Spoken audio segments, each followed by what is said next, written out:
All right, everybody. Thank you for your patience. We're going to go ahead and call this meeting to order. This is a regularly scheduled meeting of the West Hollywood Planning Commission. It is Thursday, May 16th.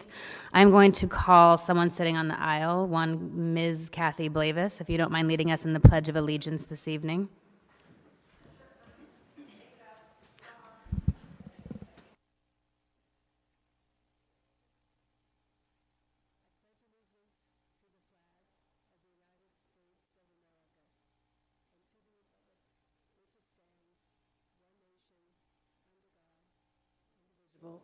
With liberty and justice for all. Thank you.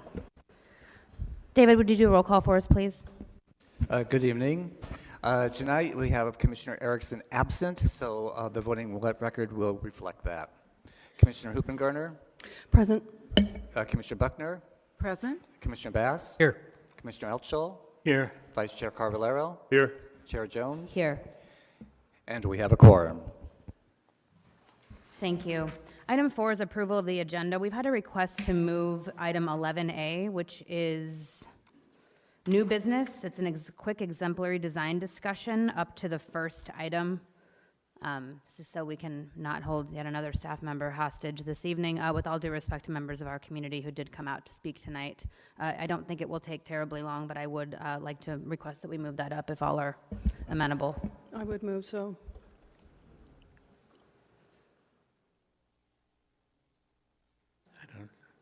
Moved by Commissioner Hoopengarner, seconded by Commissioner Buckner.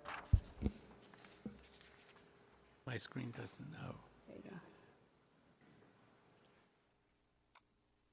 And the agenda is approved as amended. Thank you. Item 5 is approval of the minutes from our May 2nd meeting. Motion by Commissioner Bass, seconded by Commissioner Hoopengarner.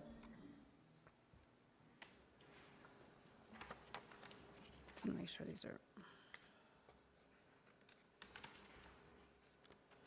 And the minutes are approved for May 2nd, 2019, as presented. Thank you.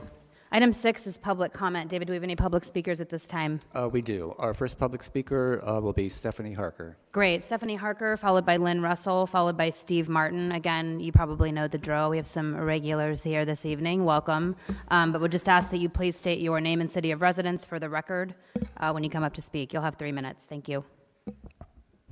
Good evening, Stephanie Harker, City of West Hollywood.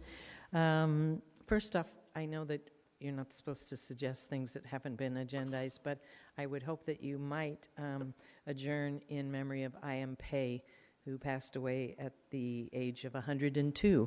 So it seems that having your architecture criticized most of your life doesn't shorten your life at all. But we do have just adjacent to us that wonderful I.M. Pei building that is the Directors Guild on Sunset and Hayworth. So I thought this commission particularly should give him the respect of adjourning in his memory. I come to this podium and to City Council and to many others because I care about this city and what happens to it. And I feel still that we are becoming what we were against. And it has to do with the planning of housing for people who are middle class, middle income, like myself and so many other people.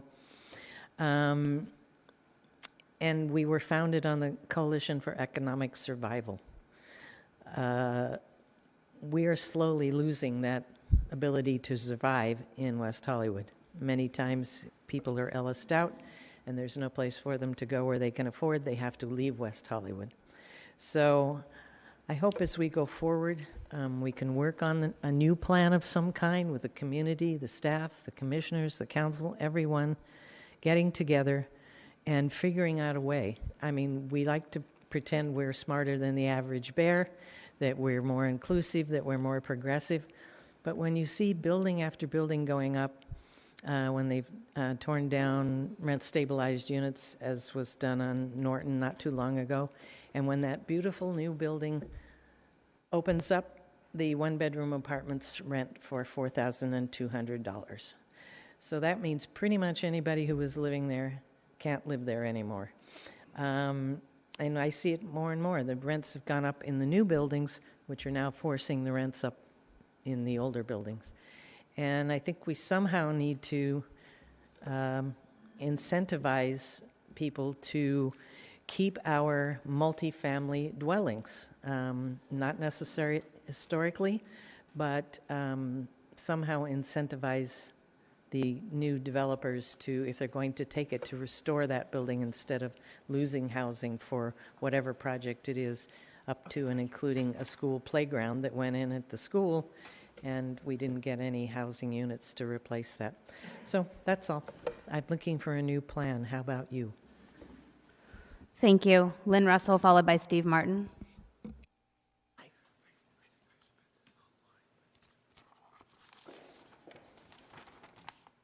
Good evening, Lynn Russell, West Hollywood, and good evening, Chairman Jones and fellow council members.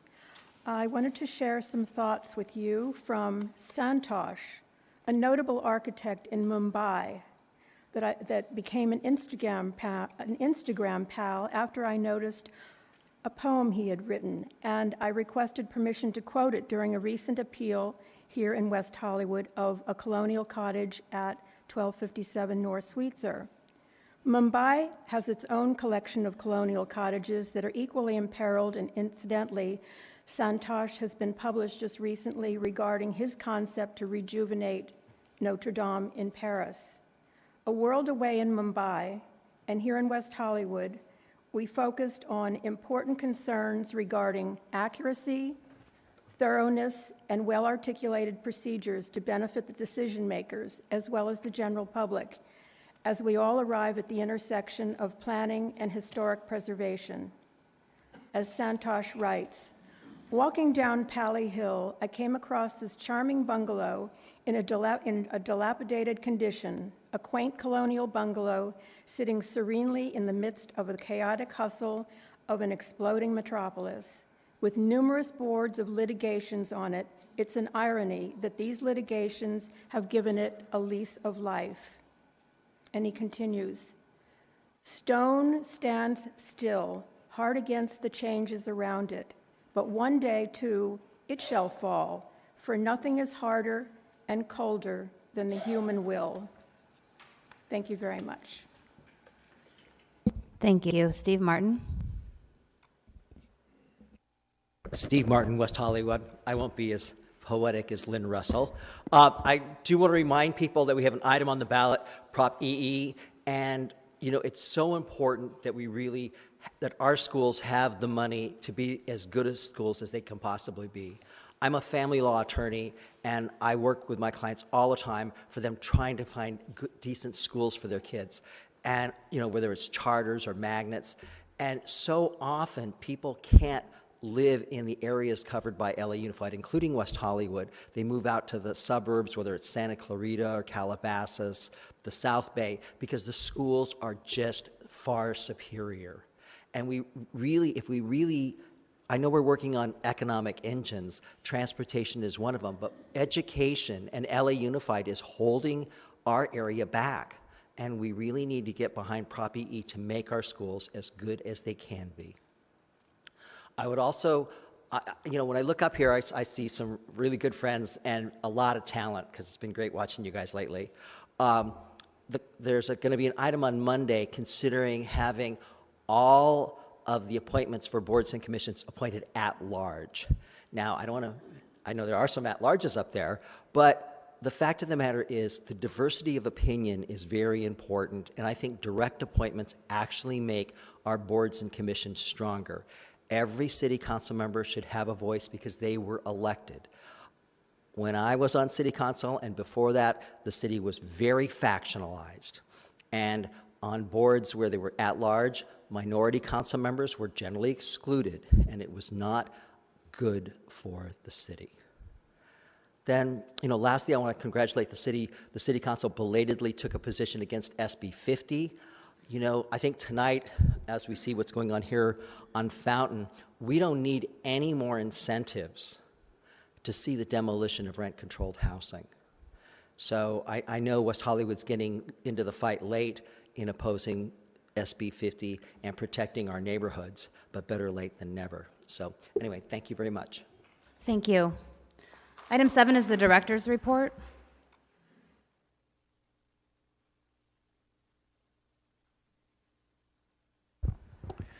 Good evening, Chair and members of the Commission. My name is John Keogh, and I'm Director of Planning and Development Services. So I want to talk about a couple of items. The first item is on the City Council agenda for Monday. It's on the consent calendar, and that's an item that the Planning Commission requested that we take to the City Council, and that's the request that we take a look at ways to look at affordable housing requirements in mixed-use projects. That was an item the Planning Commission discussed a little bit ago, and so it's now on the City Council agenda for them to take a look at. Then I want to make 2 announcements. In June, on June 10th, Monday, June 10th at 6 p.m., we're going to have our Historic Preservation Annual Event. It's a celebration of the restoration of the recently landmarked Formosa Cafe. So that'll be kind of fun to be able to go in and see how they've rehabbed the Formosa Cafe. So again, that's a celebration of the Formosa Cafe, Monday, June 10th, 6 p.m., and there'll be announcements and RSVP for that. And then finally, I also want to just note that the local chapter of the American Planning Association has given the City of West Hollywood an award, and that's for our cannabis business ordinance and selection process. And so that award ceremony is going to be on June 20th. So those are a couple of fun things for us. And that's all I have for tonight. Okay, great. Thank you. Any questions for the director? Thanks, John. Item 8 is items from commissioners. Commissioner Altschul. I would like to join in acknowledging and thanking the council for voicing its opposition to SB 50. Anyone else?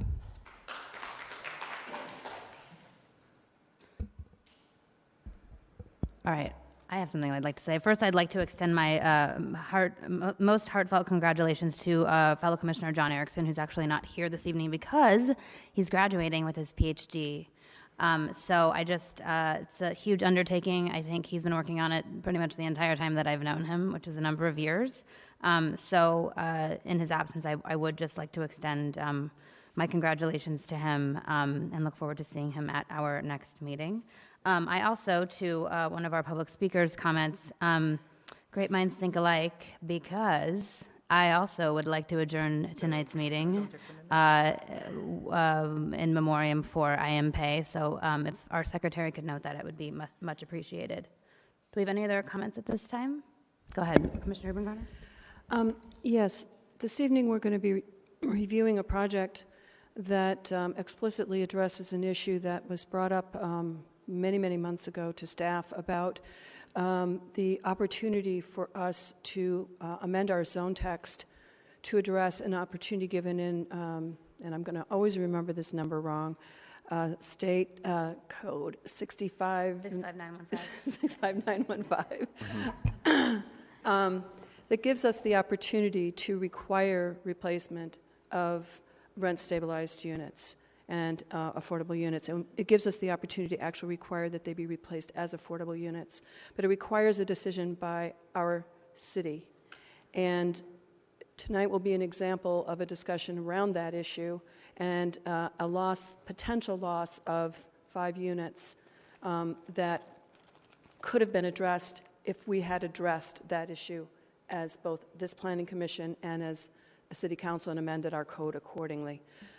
With that in mind, I would request that staff expedite this item in the most expeditious manner to make sure that we don't face this conundrum again. Thank you. Thank you. Any other comments from commissioners? I'll take that as a no. All right. Moving on to item 9, it's our consent calendar. There is none. So again, we're going to bump item 11A, if you're joining us a little late, to our new business item, which is an exemplary design discussion, and I believe Gwen Pugh will be giving a short presentation on that. Thank you, Chair Jones. As the commission might remember, recently there was discussion at the commission about exemplary design and perhaps having a more firm definition of what that means. Staff and Gwyn Pugh did go to the design review subcommittee and did have a discussion with the subcommittee about that. The subcommittee recommended that we return to the full commission with a discussion. So Gwyn Pugh is here tonight. He's going to do a short presentation, and then we'll leave it open to the council for further discussion. Thank you very much. So great cities are known for their architecture, whether it's New York, London, or Istanbul. Architecture is integral to the fabric of the communities that it resides in, giving shape and identity. West Hollywood is a city with a unique community and some great architecture which has its own identity. So what is it about architecture that makes the city so wonderful and interesting? Often there is a layer of history, but even within the history there are periods that stand out as being particularly resonant in defining the architecture of the city. There are, of course, significant buildings that stand out, such as the Empire State Building or the Chrysler Building, or in London, St. Paul's Cathedral or the Houses of Parliament, in Istanbul, the Topkapi Museum or the Blue Mosque. But these cities are great cities not just because of these wonderful iconic buildings, but also because the fabric of the city that supports them is so interesting and gives great texture to the environment. New York has its brownstones, London its Georgian architecture, Istanbul has its Ottoman housing. About 15 years ago or so, there were numerous housing projects that were less than elegant or desirable. In particular, they had flat, multi-story front facades. The creation of a 6-foot step back with an exemplary architecture provision was to encourage better design and allow the developer an opportunity to regain some of the square footage lost to the 6-foot step back. Over time, this understanding became less clear and instead was thought of only to be used for the best design. A building with a 6-foot step back became the preferred acceptable design. This is arbitrary. 6-foot setback does not necessarily make for great architecture. It is a formula that can generate its own banality and furthermore does nothing for the other sides of the building. It does not achieve four-sided architecture. Great architectures often can be quite straightforward, still be well designed, and have great character and presence. This is often referred to as fabric architecture. The alternative is often considered to be iconic architecture, which is unique architecture that is trying to stand out and call attention to itself. We have become accustomed to the Los Angeles region to quite extraordinary and unique architecture, some of which works well and some not so well, with much of it aging poorly. The Los Angeles region is a place where the ability to fail is also the ability to allow architects to experiment and try extraordinary architecture. Some of the best-known architects have had great success, but in some of their earlier work, it has not been so wonderful. Iconic architecture screams to be looked at. This is not necessarily how we want our neighborhoods to develop. What we want is great architecture that complements our neighborhoods and enhances the livability of our communities. The architecture for our neighborhood needs to be well-designed, interesting, well-composed architecture that is well-detailed and well-built. This is the essence of great fabric architecture. Exemplary architecture should not be interpreted as requiring the extraordinary, but the architecture that enhances our communities and integrates into it to give it a cohesive quality. We need to encourage great architecture by providing a definition that is not so rigid it hampers originality, but is able to encourage the best while excluding the worst. Formulas do neither. It should be noted that compatibility is addressed elsewhere in the code.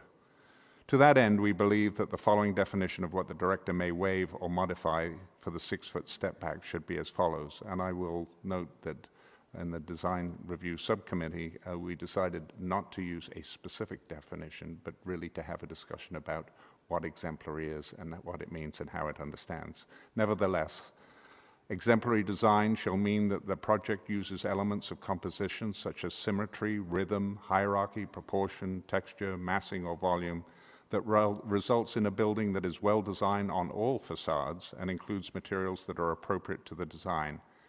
Exemplary shall not be interpreted as to require extraordinary design. That had been our recommendation initially, but the Design Review Subcommittee felt the definition needed to be reworked.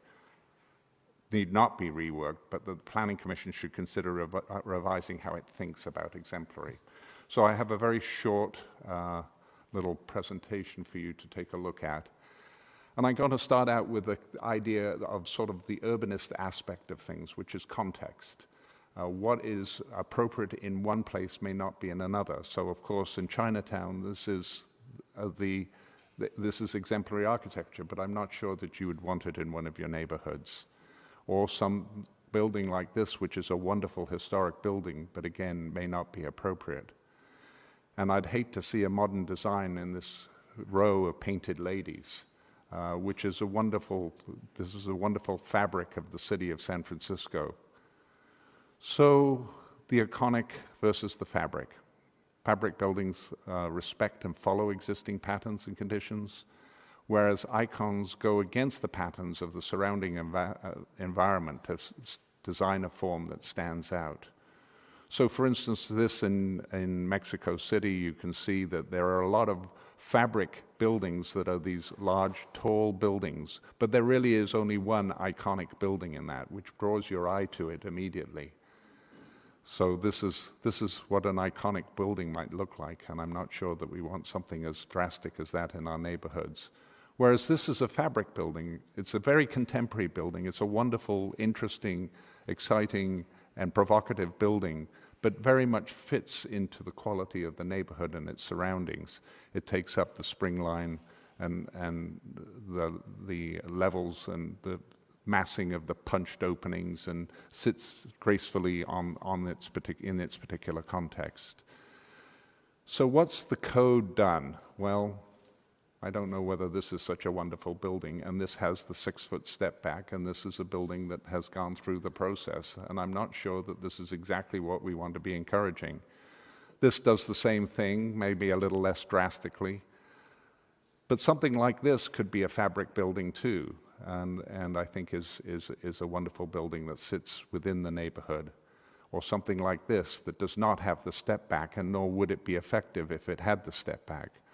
So those are just some considerations for you to think about as you think of what the fabric, what exemplary should do and how it should be achieved.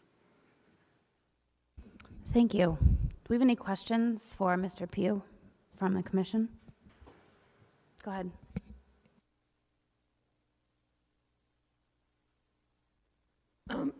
Thank you, Gwen. I have actually a question for legal around this exemplary, because I think one of the issues, and it's been brought up by Mr. Levin on numerous occasions, about even having exemplary as a determiner in our decision-making and how that works back with 65, whatever it is, and that we as a body don't have any flexibility around even making a decision and denying a project based upon something such as exemplary. So I'm wondering if this conversation needs to even be framed in a different way. I've thought a lot about this too, with all of the changes in the laws, and I think it's more applicable to the Housing Accountability Act, which is the one that says we should be using objective standards, and if projects meet objective standards and they're primarily housing, we have limited discretion to deny. The one thing that's interesting about the exemplary design conversation is, if I understand it correctly, the base rule is an objective standard. You step back. If you have some sort of exemplary design, you're almost asking for a waiver or something different to bring it forward. So it's a little bit in the gray area because the base standard is objective. But I do think as we have this conversation and we come up with more standards moving forward, we do need to be focusing on more objective terms and things that are more easily identifiable and less subjective, because that's the way housing policy and the state laws are going. So it's a very valid point.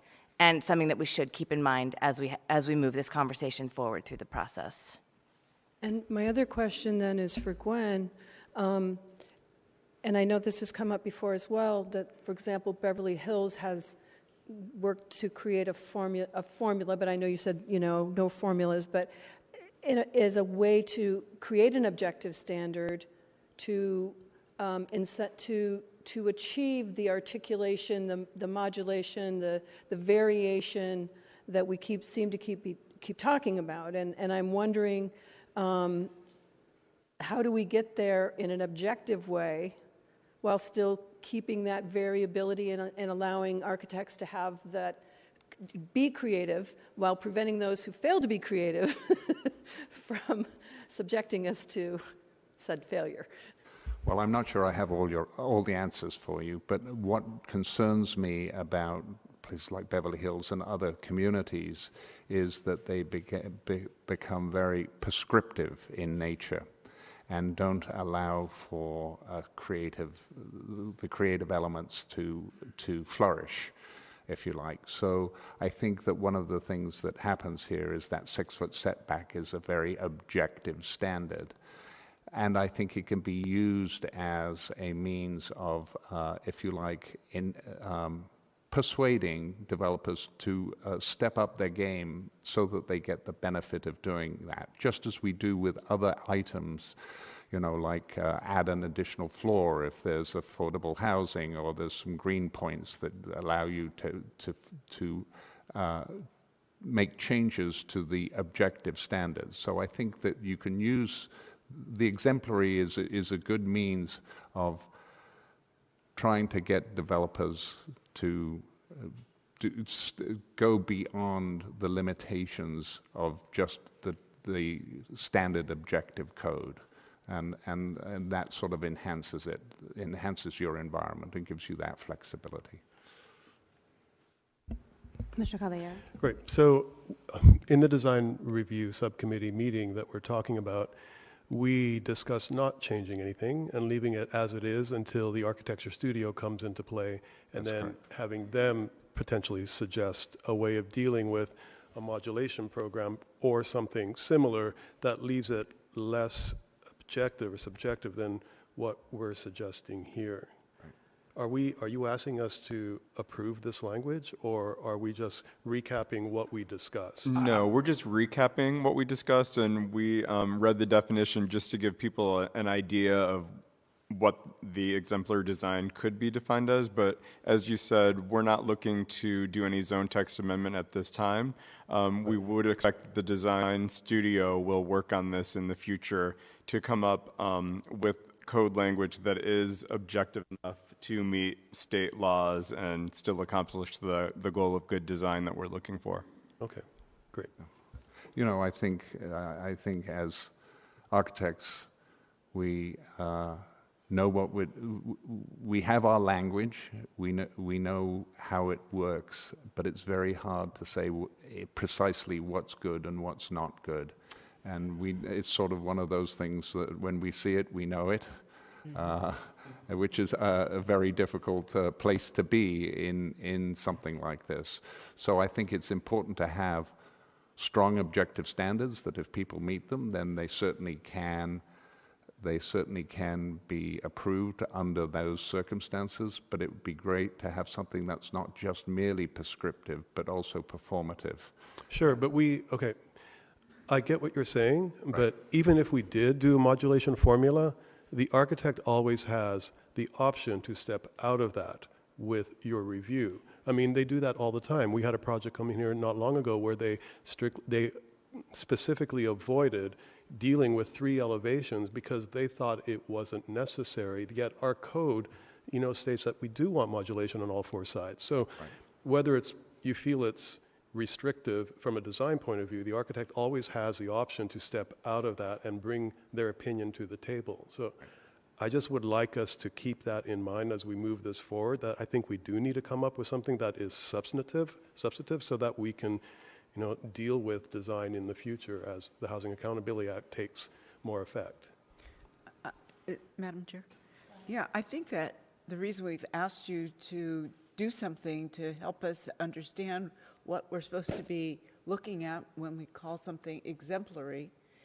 But I don't think if we're going to wait till we have some new committee to look at it, what are we going to do as a commission when something comes to us? That's what we've been struggling with.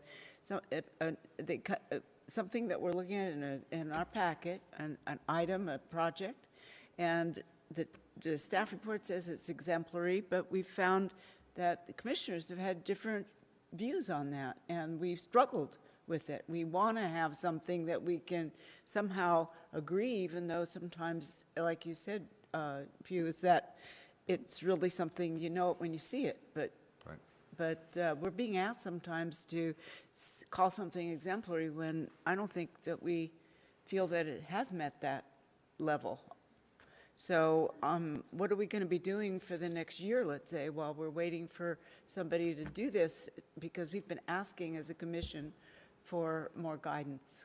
So I'm sort of feeling like this is very lovely, but we're still hanging.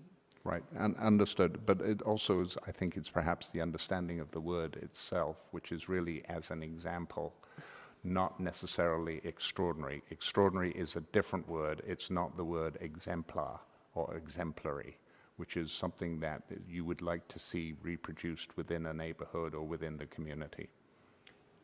So we'll see how it goes. I think we might be still struggling with it, though, as we move forward. Well, just as long as we understand that exemplary only deals with that 6-foot setback, and that's it. That was the carrot.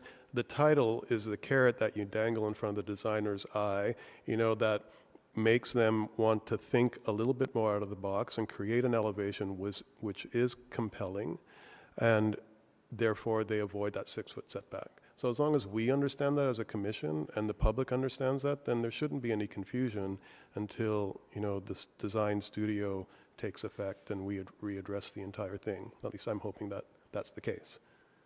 But with that in mind, how far are we along with the design studio? What are we looking at? They are hiring staff right now. If I may just make a quick comment, Commissioner Altschul, just one moment. I think the frustration, and I hope I can speak on behalf of the commission. I think I could probably get agreement on this, but I think it's not. The definition is important and it's germane to the conversation that we're having. But I think what we struggle with is not even the definition so much as it is the consistency of the application of the principle to projects. I think that's where we've had problems, delineating why would this one project that, most of the commission or all of the commission doesn't feel meets this bar for exemplary design to get XYZ benefits or extras, if you will. But to me, the definition is rendered meaningful by the consistency with which it is applied. So I think taking that into account, it's not, we can call it whatever we want within the bounds of the law, but I think it's also helping the commission understand how that's being applied consistently. That's really all that I wanted to say. Commissioner Altschul. I think to try to make it a little bit simpler in its application, I think what we're doing at this point is treading water until the actual result is brought forth. And treading water is what we've been doing for the last, I don't know how many years, because I forget when the word exemplary appeared in the lexicon. And looking backward in retrospect, it was probably not the right word. But the word is here, and it's been treated quite liberally, quite openly, and only with respect to the concept of whether or not there should be this 6-foot setback. So in continuing to treat it in that liberal, open-minded way until, again, the actual answer appears that the word exemplary will probably be replaced or disappear in some fashion. Let's just go with it for the time being. So, Madam Chair, If I may try and rephrase this so I can understand.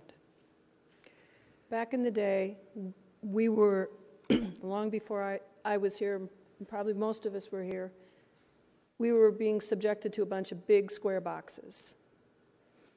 And as a result, this code was put in to say, if you can't do your architecture for you, we're going to give you a help, and we're going to make you at least do some articulation on the front side and push it back 6 feet. And if you actually pull out your architectural magic wand and do some real work and do something really interesting and that fits into the neighborhood well and is an exemplar of what we would like, then we'll let you not do that then. Is that? That is very well stated. And I think, Okay. and I think the So, application of with- that has been made even more possible by having this language temporarily, even though temporarily has taken a good number of years, that the staff has been able to work with the applicants and get better than would have otherwise been. So to me then, the question becomes exactly as Commissioner Jones articulated, how do we come to a good, effective decision about how good was that magic wand in meeting the objective of not being a big square box and therefore giving them that exemplary designation, thus negating the need for that setback. And I think that's where we're all a little stuck, that, okay, this square box is okay, but that square box isn't. And I know you have some good ideas. I would look at it a different way. We have a project coming up tonight where I look at it, I'm looking at it now, would it be better with a 6-foot setback on level 2, 3, and 4? And I don't think it would be, you know, so. But it's about having that understanding as a body about what that looks like. Any other comments from the commission? Again, this was intended to be a conversation, and I think that we have accomplished that here tonight. So thank you, Gwen and staff, very much. Any other comments? No? And there are no, David, to confirm, no speakers on this item, correct? All right, great. Thank you. Thank you, Gwen. You are hereby set free this evening. All right, we're going to move into our public hearings. The first is item 10A, 8000 to 8022 Fountain Avenue, 1281 North Laurel Avenue. So just for anyone who's new here this evening, I just want to kind of run you through the process. So staff will present the item. We will do any disclosures up here on the dais for any meetings we might have had with applicants, proximity to the site, et cetera. The applicant will have 10 minutes to present. We'll hear public comment. The applicant will rebut, and then we will close the public hearing and move into deliberation, and then call for a vote. So again, if you'd like to speak on this item, please do fill out a speaker slip and give it to Secretary David Gillig here in the, I think that's a lavender shirt, if my eyes are serving me correctly, and he can put your name in. So with that, I will move into our presentation with Ms. Lori Yelton. Good evening, Chair Jones and Commissioners. Before you tonight is a request to demolish 2 existing multifamily residential buildings consisting of 3 apartment units on 2 adjacent parcels and construct a new 4-story, 30-unit building with 2 levels of subterranean parking. The project includes 8 affordable housing units on site and utilizes a density bonus. The project also includes a dedication to widen the sidewalk and parkway and also allow for new street parking along Fountain Avenue. The site is surrounded by residential uses that vary in height between 1 and 4 stories. The project borders a 130-unit, 3 to 4-story multifamily residential building, which is a through lot, to the west and to the south. The subject property is located in the R4A zone, which allows up to 35 feet in building height. Government Code Section 65915 allows concessions for providing affordable housing on site. The proposed project utilizes an affordable housing concession for an additional 10 feet in overall building height, for a total project height of 45 feet. The proposed project includes the required 2 parking spaces for each of the 30 2-bedroom units for a total of 60 parking spaces. No guest parking spaces are required for projects that provide on-site affordable housing. The proposed project provides on-site parking in an area where many of the multifamily buildings were constructed long ago and do not have sufficient on-site parking. The project was reviewed many times through an iterative design review process to refine the building design.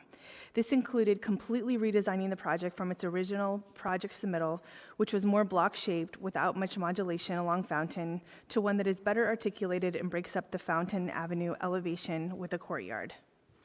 The original project had at-grade parking, which created a dead zone along Fountain and did not enhance the pedestrian experience that currently exists. The parking has now been placed underground with 2 subterranean levels. This allowed the ground floor to be activated with a recreation room, gym, pool, and courtyard. Our urban designer, Gwen Pugh, will further discuss the building design.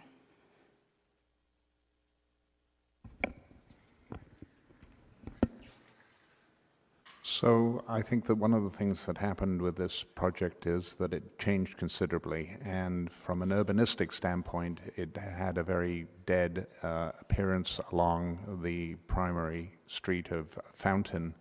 And that by breaking up the massing and making a compositional language that expressed the forms and shapes and use the repetition of elements in sometimes the same way, sometimes slightly different ways, made for a building that has a much more dynamic quality and that sits more gracefully within the neighborhood as it opens up, particularly along Fountain, by separating those 2 masses.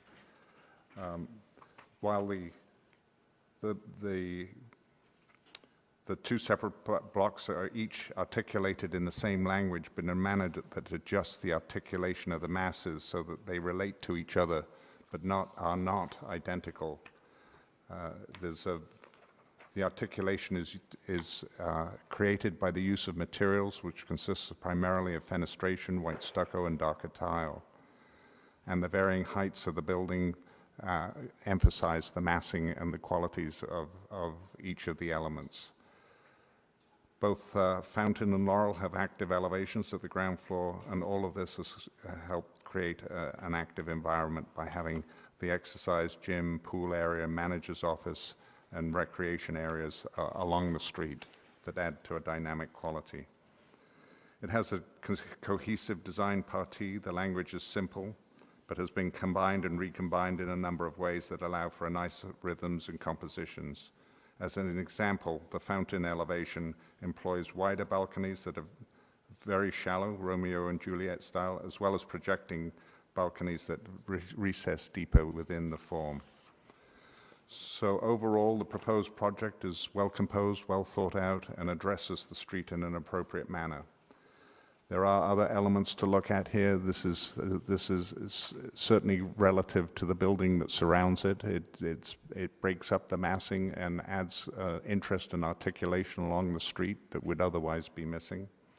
Part of that is that the pool has been laid in to that void between the masses, and while it is northward oriented, nevertheless, it should be a desirable place because there will be a lot of reflected sunlight coming down into that courtyard as the sun passes around in the sky, and particularly in the summer would be a cooler place to be. And overall, the composition is enhancing of the environment.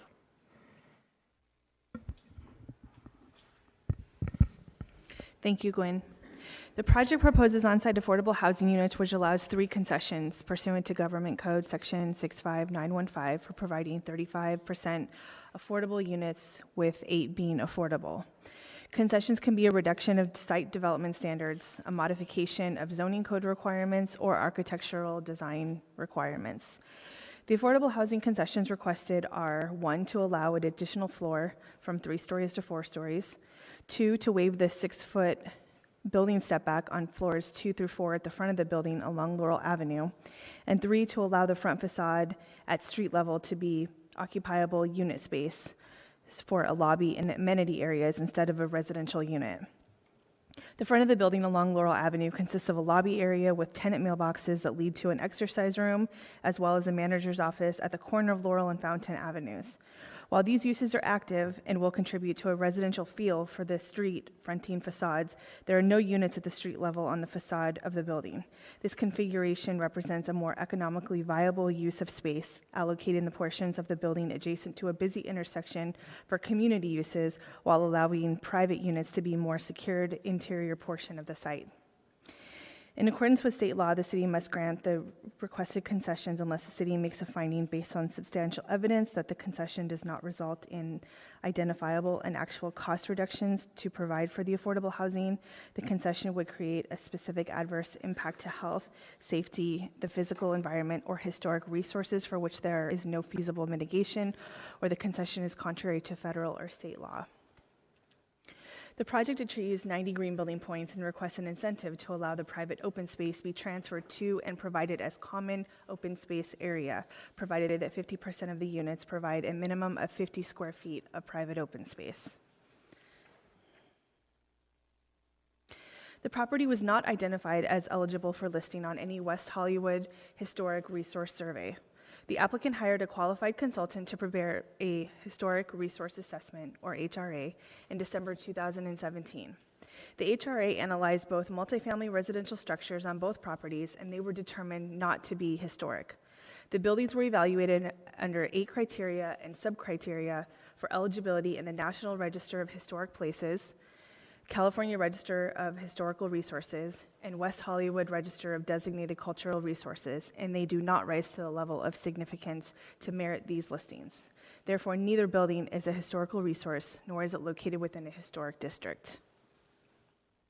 Overall, the proposed project meets the general plan goals and the residential development standards, is well suited for the subject site, is thoughtfully designed, is complementary to the context of the neighborhood, and provides a multifamily residential housing project with affordable housing units, which the city incentivizes and encourages. The project supports critical goals and objectives of the city's general plan and will assist the city in meeting its housing goals by providing 30 new residential units, including 8 more affordable units to the city's housing stock.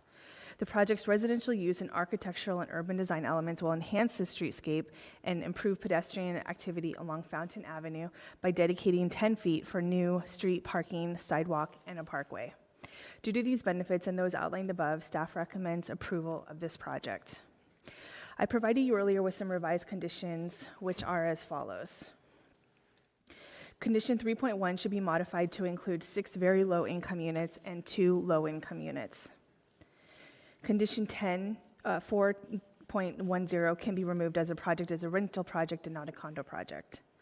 The engineering division would like condition 13.3 to be revised for clarity purposes as follows.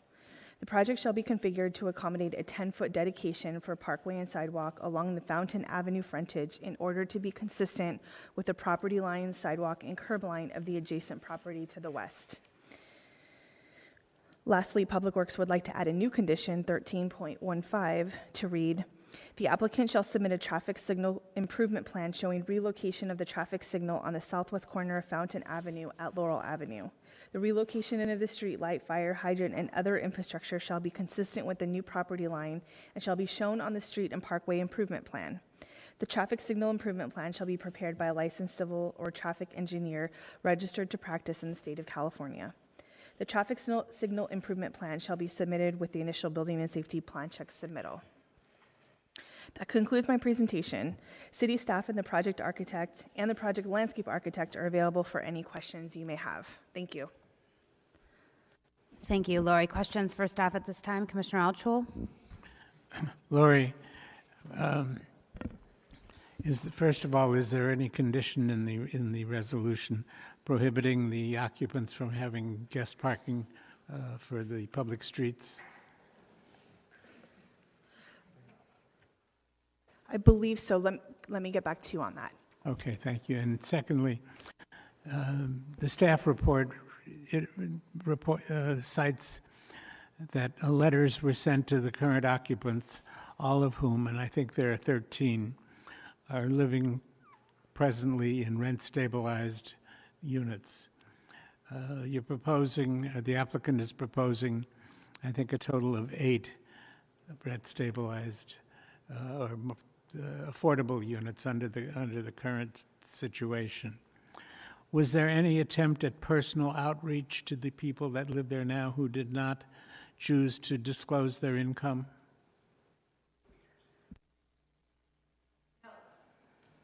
I'd like to defer to the Rent Stabilization Housing Division, Peter Noonan. I believe he'll be right out. There's somebody here from Rent? Yeah, Peter's here.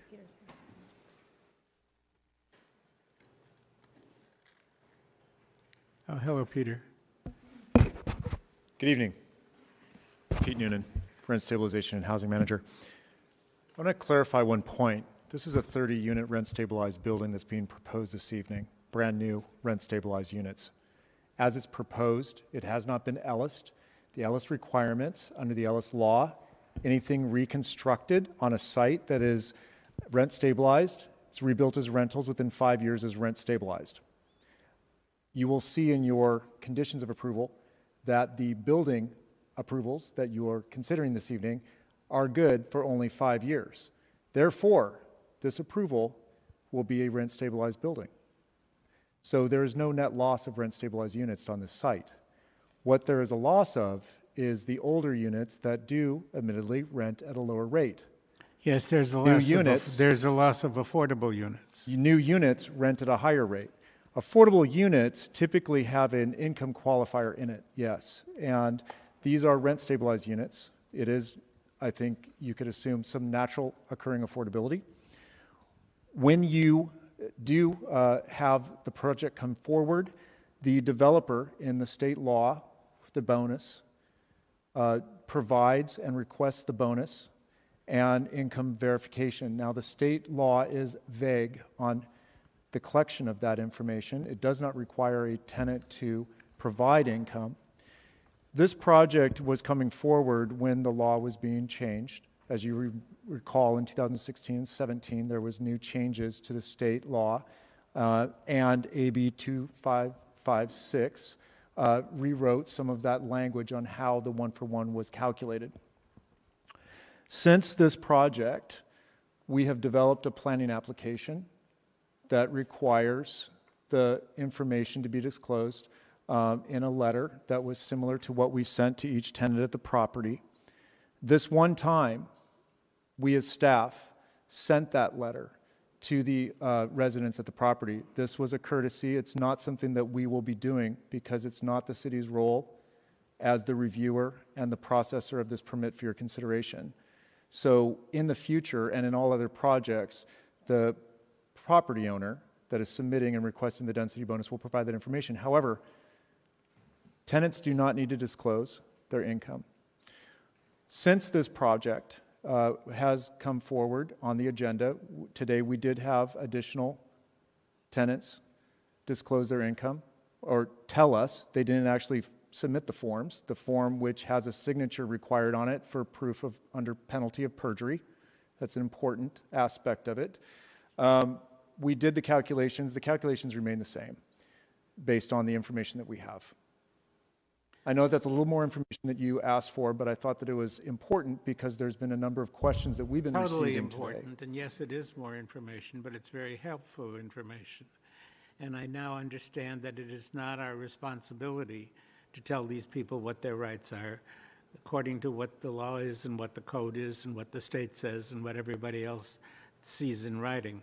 But I think it is our responsibility to have some kind of a meeting individually with every single tenant that is thrown out of something that he or she or they have lived in for a considerable period of time under affordable circumstances, when our goals and our reason for being a city are to protect people who are living in apartments that they can afford.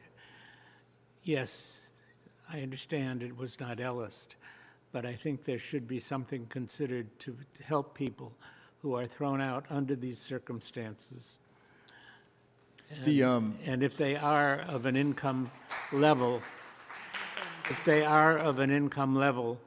that would put them on a par in potential rights of people who are ELLISed, that they would be subject to transitional housing for people who are thrown out of So- something that's affordable. I know it's not on our books. Well, but it's I think important. it's in our hearts. It's important to recognize that for about the last 4 years, we have been able to offer units to everyone who's been displaced by Ellis in our inclusionary housing program. Yes. Not everyone has accepted the units, mind you, and that's important also to recognize, but everyone who has been displaced and has qualified has been able to be offered a unit, and that's because Which is we've had wonderful, but why it's very remarkable. Other communities cannot say that they can do this. Part of the reason that we've been able to do this is because of the production of inclusionary units. I do want to make one point, because I think that you made a very meaningful statement. Going forward, there will be, we assume that there's going to be good interaction between the property owner and the tenants, because the new application that is submitted requires that the property owner provide us with a form for each unit that indicates from the tenant what they believe their income is, or they can check a box saying that they don't want to disclose. That's So the a good intent of step. that- That's a good step forward, but I think yeah. I think in conjunction with that step, the facilitation of that interaction should be by city staff, because it's our emotional responsibility to make sure that these people know what they can get and what they should get and what we can give them if in fact they're entitled to it. And this Why is would- separate. that's This why- is separate than the tenant meetings that we have under Ellis and under relocation, because there's an entire other process that happens with relocation. Yes, I displacement. know. Okay. But this isn't Ellising, but the end result is the same. People who are living in affordable housing are being dislocated, and that's not why we're here. We're here to make sure that we can do everything possible to make sure that they're not dislocated, or if they are, there is some perhaps transitional housing that can be afforded as it is in the Ellis process. And this is a gap in our procedure. No reason in the world to allow 30 units to go up where there were 13 people living in historically affordable housing.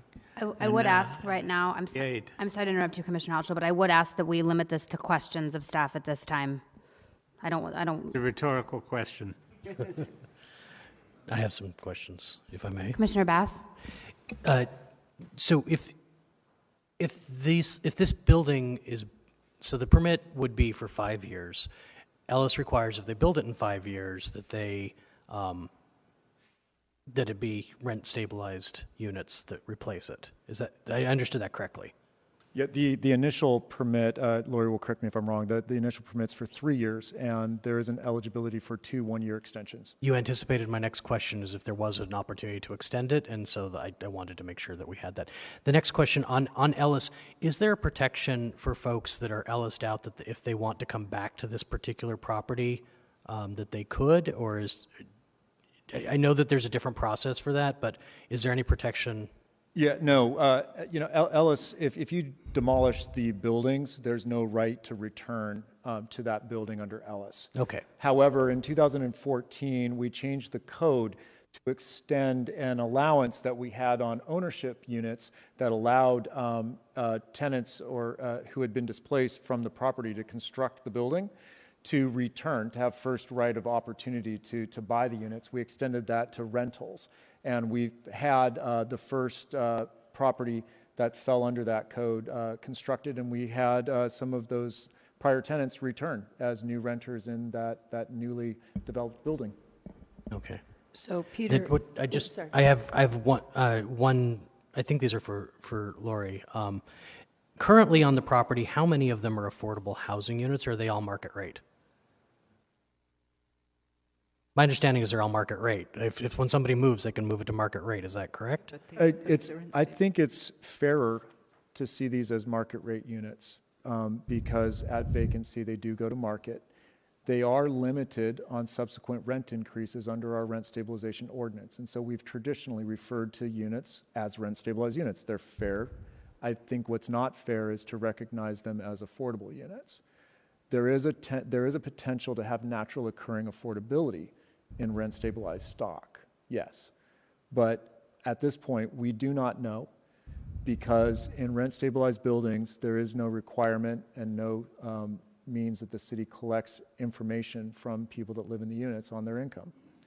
We can assume, you can speculate, but at the end of the day, they're rent-stabilized units where the rents or subsequent rent increases are limited.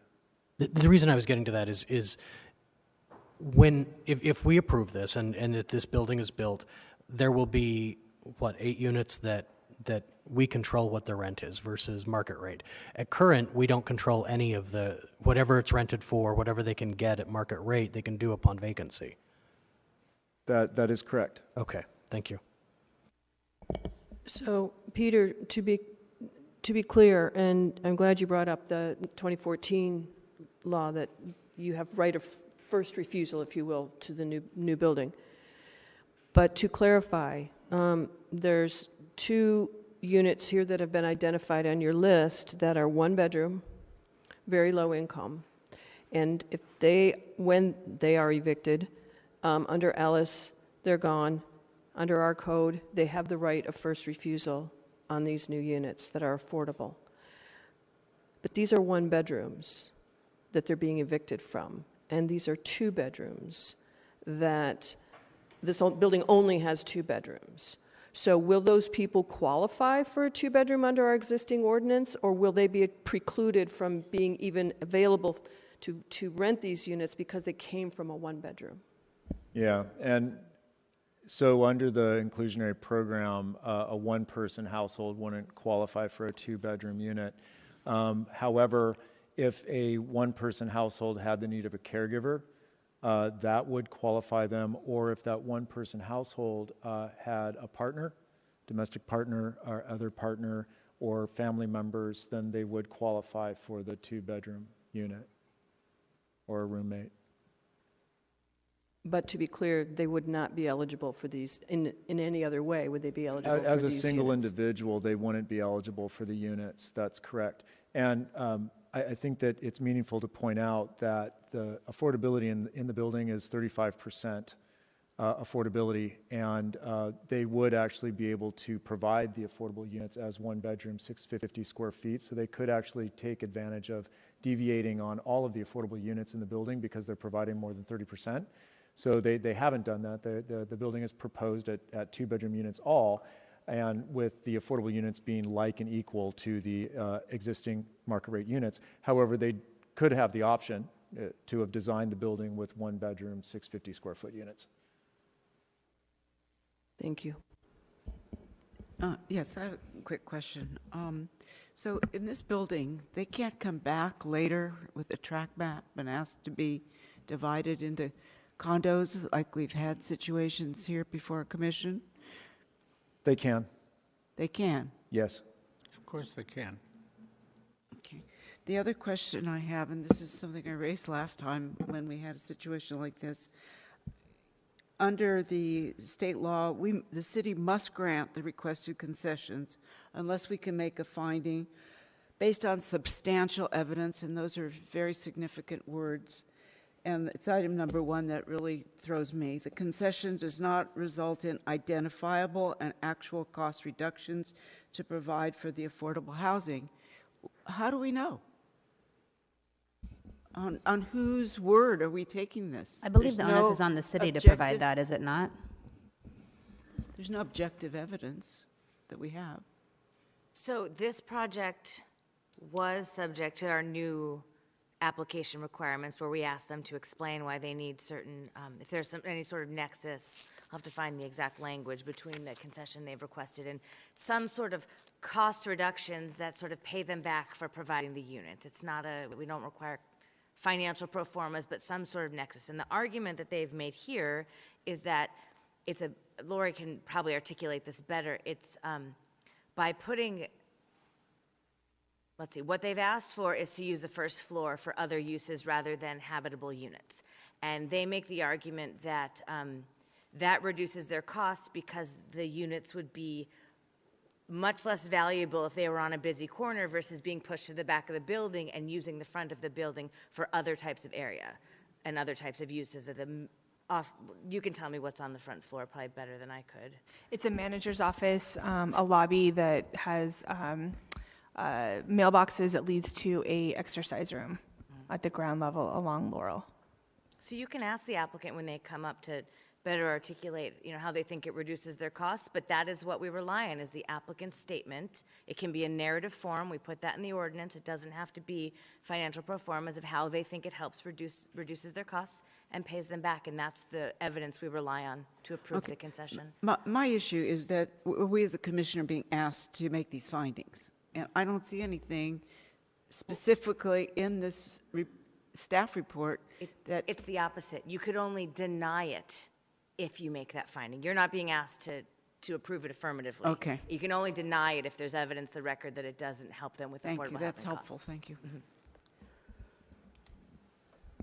I have a question, but you can go ahead. No, go ahead. So going to the historic aspect of this project, just because it came up in your presentation, and I've read some letters where it's questioned, it's not in a historic zone. We're 3 blocks away from the nearest historic zone currently, right? That is correct. So the applicant hired historical analysis from a selected, pre-qualified list from the city, which they provided to that report was provided to the city, which was then verified by another independent historical analysis that works for the city, correct? That is correct. Were they ever public information, those reports? Can people download those and see the information? Historic assessments are provided with the application. It's part of our application process or application submittal. So it is a requirement that they submit an HRA with their application. So it's been part of the file since the application was submitted. And this project would never go to historic review or planning commission because, not planning commission, the historic commission, because this project was never deemed historic. That is correct. Okay, thanks. Other questions for staff? I have a few. Yes, just a couple. Lori, in your supplemental changes, the project shall be configured to accommodate a 10-foot dedication for a parkway and sidewalk, et cetera. Does that mean these plans are changing? No, that incorporates the 10-foot dedication. Okay. And then the applicant shall submit a traffic signal improvement plan, et cetera, et cetera. Who's paying for that? The applicant pays for that. So all of the movement of the fire hydrants and everything incorporated in here is on the applicant's bill? That is correct. And is that in the language in the text? Yes, that is. Because what you have here doesn't say that. It just says they should submit a plan. Right, but are there conditions that would speak to this generally? Yeah. Or do we need to condition it separately? I think there's a general engineering condition that says that all of the parkway and improvements and all of the streetscape public side improvements have to be done to the satisfaction of the city engineer prior to C of O. And it makes it clear that it is the applicant's responsibility to, during plan check, they submit their street and parkway improvement plans that have all of the public improvements on them. And it's clear at that point that what they're doing, and then that has to be approved by the city engineer, and then the work has to be done, and then by I believe the applicant's contractors, and then verified by the city engineer as well. Okay, if you just could point me to where we make sure that that is all on. That's the standard process, but I'll look for the condition. Thank you. And then I had one last question for legal. Back to Ellising people out. And back to this noticing thing, which we'll talk about another day. If a person who's living in this building now didn't pay attention to that letter, didn't respond to the city, and in fact, many people apparently didn't respond, and during the Ellis process, they discover, oh golly, I should have responded, and I am, in fact, low income. And there are any number of people who are low and very low income, and this results in what would have been a different calculation in terms of the required affordable housing replacement. What does that mean to the city, to the applicant, how is that handled? Is it just too late? That all of a sudden we have actual information that is contrary to what was the basis for the approval? So I provide a little information on Ellis and the relocation fees, because I think that's the process that you're recognizing or that you're asking about. Because we have in the Ellis process, when a building is taken off of the rental market, the city does require that each household, each unit household receives a relocation fee, and it's based on the number of bedrooms in the unit. There is 2 additional fees. One is qualified, meaning those are for seniors, senior head of household, or moderate income, or single parent with a child. And then we have a higher income. It's a lower income bracket. The city is not a party to the relocation fees. That is paid by the landlord to the tenant. And if a tenant believes that they are qualified for one of the higher fees, they notify the landlord directly, and they receive the relocation fee directly. Tenants, if they don't receive that, they can use that as an affirmative defense in an eviction. So they would stay in the unit until the landlord evicted them, and then they would go to court and say, I'd leave as soon as I get this relocation fee. So that the city isn't a part of that, and so we don't receive information in Ellis on who is low income. I appreciate that, and that wasn't actually my question. My question was, if it comes to light in that process that person who's being evicted says, oh, and you know how these things work. Everyone now starts talking to each other, and there's now a whole conversation in the building, and now it's like, oh, golly, I got that letter, 2 years ago, and I never responded to it, and I should have told the city that I am very low income, and now they come to the city and say, I am very low income, and their calculation should have been done differently. What does that mean? So the determination on the replacement is made at the time of approval, because it's determining your eligibility for your density bonus. That's how the state law reads. You're only eligible for your density bonus if you meet this replacement requirement and formula. So there's a couple different parts of it. One is if we know the income tonight, then those units have to be replaced. There's a separate provision in the state law that accounts for any uncertainty we have tonight, and that says if we don't know the income, the units are replaced pursuant to the same proportion that units are occupied at certain income levels in the city. So it's a formula that applies specifically for West Hollywood and is supposed to capture how the households function in the city, which you saw in the staff report is 35% low income and 17% very low income. That's typically what the households are like. So the state law accounts for any uncertainty that we have tonight, and we make our decisions based on all of the evidence that we have to be able to determine the eligibility tonight. And that formula will account for any information that we don't have. Okay, thank you. Any other questions for staff? Commissioner Altschul? For what period of time is the developer prohibited from filing for a tentative tract map? They can apply for a tentative tract map at any time. So in other words, the minute they get a certificate of occupancy, before they rent one single apartment, they can apply for a tentative tract map. Potentially they could, yes. I don't get the point. It's because they don't have to Ellis this because it's a rental. No, they will, Ellis. They just haven't done it yet. I think that's...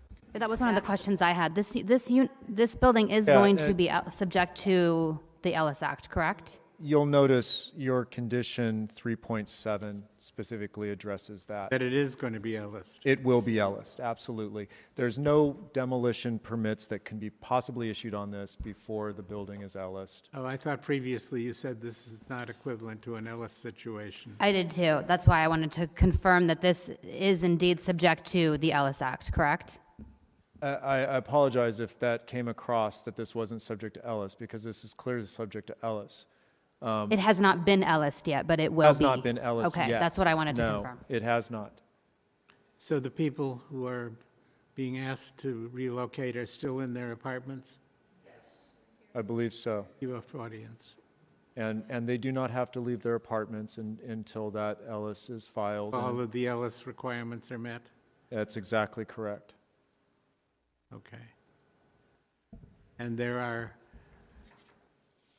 benefits to people that are Ellis, that they can get assistance in finding temporary or transitional housing from affordable units that are elsewhere in town. Absolutely. In addition to the And relocation you intend to fee. tell them that on an individual basis? Yes, we do.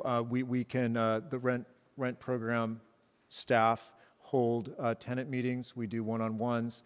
But importantly, another change that we made in the very recent past was we switched our relocation specialists from Paragon, who is a very good relocation specialist, but does not have the connections to housing and housing services. So we are using now Alliance for Housing and Healing. And this is a nonprofit that will meet individually with each household and assess housing needs and help align the household with housing that best suits and supports their need for housing. So if you have folks in the building that are vulnerable, this is one of the best means that we have of connecting those households with beneficial housing to go forward. Any other questions? All right, it's my turn. I just want to ask a couple of quick questions for clarification. And Peter, Mr. Noonan, sorry, thank you for being here and for helping to provide some context and color around this particular project.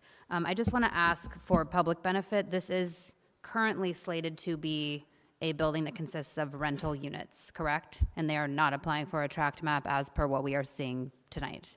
That is correct. And I specifically asked the applicant, and they said they, at this time, have no intentions of making this condos. But they can apply for a tentative tract map They next can. month. That is correct. To be clear, though, any applicant could apply for a tract map and still rent the units until a date uncertain, correct? Yes. Great. So, Great. Again, just confirming for the public that this building is, I just want to say it again because Peter said some things and I just want to make sure I'm clear and everyone here is clear that this building is subject to the provisions of the Ellis Act, correct? It is. Okay. The existing buildings that are on the site are subject to Ellis. Okay, great. When this building's constructed, it will be subject to rent stabilization. If a tract map is filed and they rent the units as a tract map building, it will still be subject to rent stabilization. Okay, that builds on my next and last question, which, at least as far as I can recall, since I've been on commission, which is now almost 4 years, we have not had a new project that was subject to rent stabilization. And I want to confirm that with staff. Which one was it? Was it recently? Do we know? Because generally speaking, new units go to market, and I want to make sure that I understand the ramifications of this. You had one building that also would, if it's constructed within 5 years, will be rent stabilized, and that, I may get the address wrong, but it's on Larrabee, north of Sunset. When did that go into effect? The requirement that we updated it in 2016. Okay. Thank you. I just really want to ask these things for public benefit to make sure that it's clear. Thank you. Unless there are any other questions, we will move into disclosures now, and then the applicant will have 10 minutes to present. So I will start to my left. Ms. Buckner. None for me, thank you. None for me. none for me. I just want to disclose that I actually live on Laurel Avenue, north of Fountain at 1411 North Laurel. Please don't stop by. I mean, unless you're like really compelled to. I am outside of the 500-foot radius of this project. I am a month-to-month renter. I also want to disclose that I did attend the initial community meeting at City Hall, and I think anyone who was in attendance can attest that I did not say a word. So I just want to state that for the record. And I live just outside the 500-foot circle radius at 1355 North Laurel. I rent month-to-month also. I visited the property. Right, and with that, we will move into our applicant's presentation. You will have 10 minutes to present. Again, as is our habit with all of our guests here, please do state your name and city of residence. Thank you. And David, can we just make sure that the timer is visible on the screen for the applicant? Thanks. Honorable Chair Jones and member of the Commission, my name is Hamlet Zorabians. I'm the project architect, and it's my residence is in city of Glendale, California. We've been working on this project with the planning staff for the last 18 months, and the project has gone through many refinements since it was first submitted in 2017. The first building was submitted had less modulation in the design. It was a continuous building facing Fountain Avenue. Parking was proposed for the first floor at the street level, but after meeting with the planning staff and urban designer, we redesigned the building by introducing a courtyard to create a deep visual gap and to give it an appearance of two separate buildings facing Fountain Avenue. So we created that. Then we created different modulations for each side to give a distinct appearance to each separate building. We moved the parking garage below grade and designed a two-story subterranean parking garage. This freed up spaces at the first level, which we were able to use to create a number of amenities for the tenants. An exercise room with sauna and shower facilities, as well as a recreation room, is an example of all the amenities that we have provided through the building. The resultant building is more modulated with more variation. Replacing garage with recreation and exercise room activated the corner of the building at the street intersection because of the fenestrations that it offered and forms it created. We also discussed in many occasions with the staff and planning staff and urban designer the finished materials and choices and options that we had as far as the palettes are concerned. We chose to have a modern building palette. Then we conducted neighborhood meetings to listen to neighborhood concerns and suggestions. We worked on a number of concerns that were practically possible, such as addressing parking concerns, especially need for more parking. That's what we've been hearing.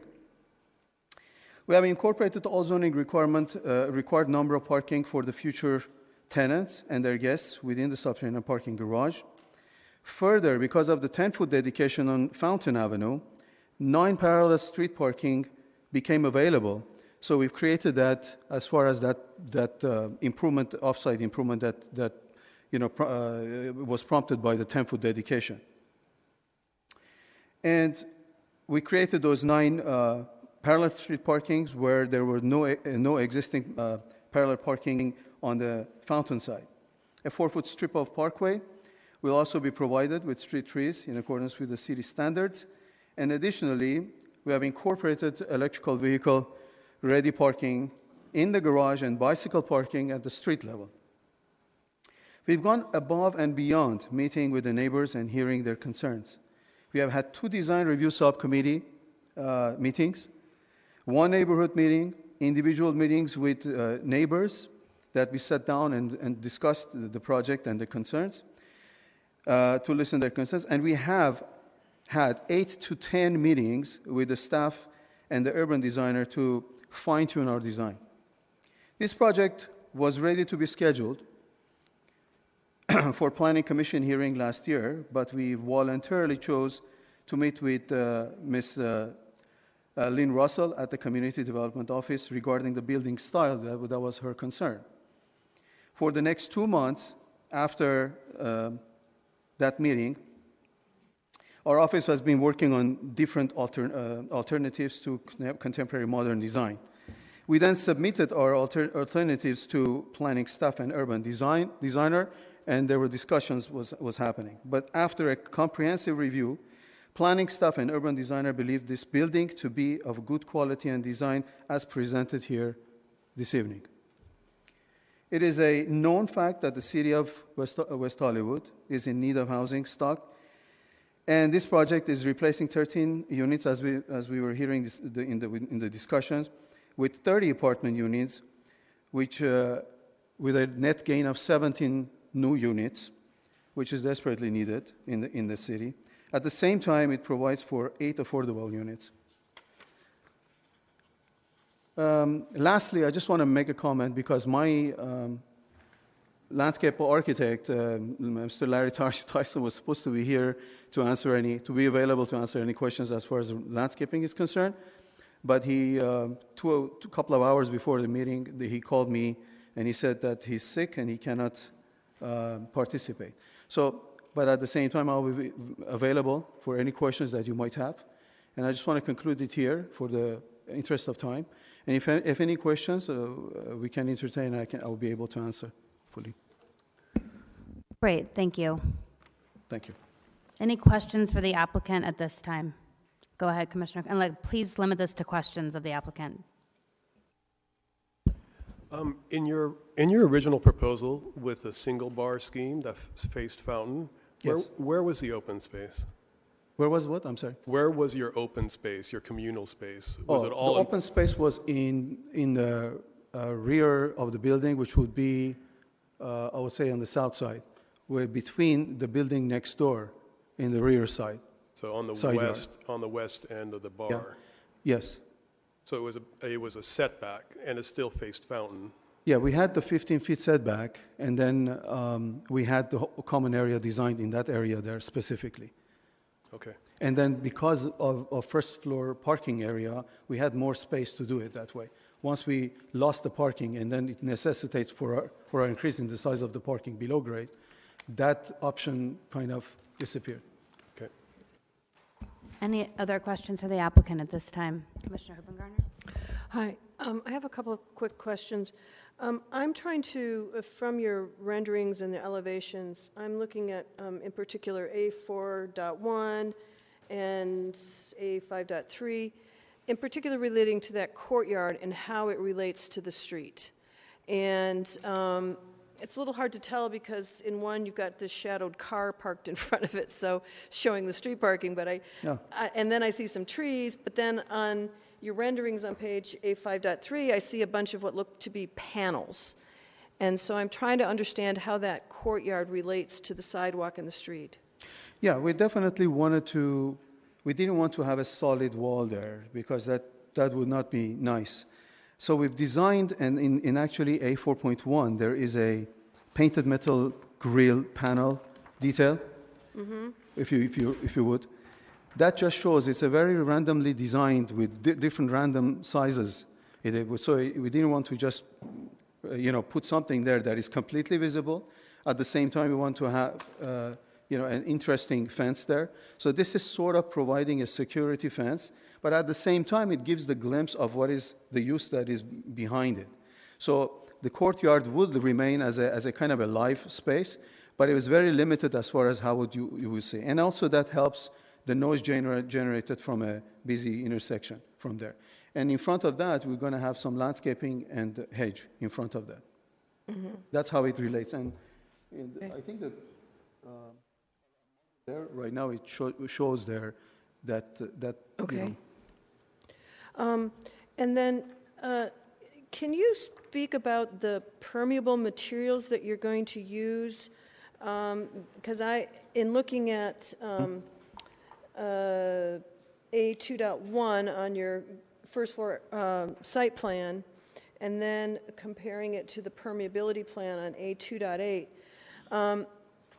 I see that you're showing on the permeability plan that the entire east side is permeable, but that includes the doorway entrance, the transformer, the driveway, and I'm wondering how all that is actually permeable.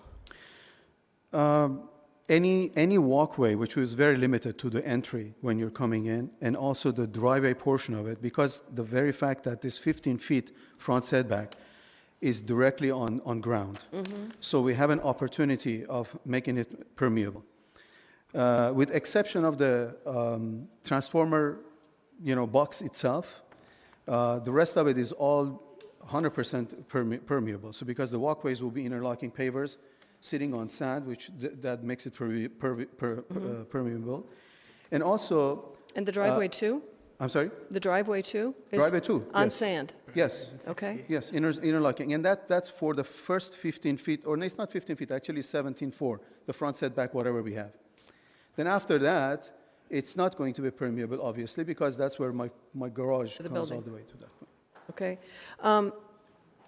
So if you will, then work with staff because the calculations reflect the transformer, et cetera. And so, Yeah, I have to make sure that that's within it or it's taken out. I will work with the staff for sure. okay, thank you. Commissioner Altschul. So you have not given notice of ellising to the tenants of the existing buildings? It's as I understand, which I spoke to the owners. The owners are the ones who are doing that, and they're all ready. And next week they're going to be giving it to them. And you understand there are periods of time that will elapse? Yes, a year. Yeah, there is a year involved there. They understand. They fully understand.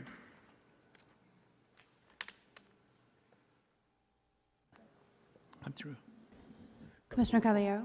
Yeah, did you ever do a solar path study on this building? It's not in the package. No, it was not required, and I didn't.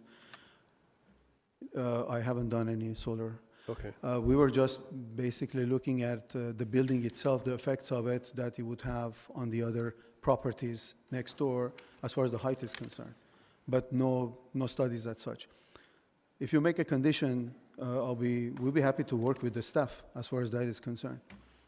Because for me, it's about the habitability of that courtyard, given it's north-facing, and you have such a tall wall, and it's so narrow. We have so many projects come through calling themselves courtyards that really are not habitable spaces.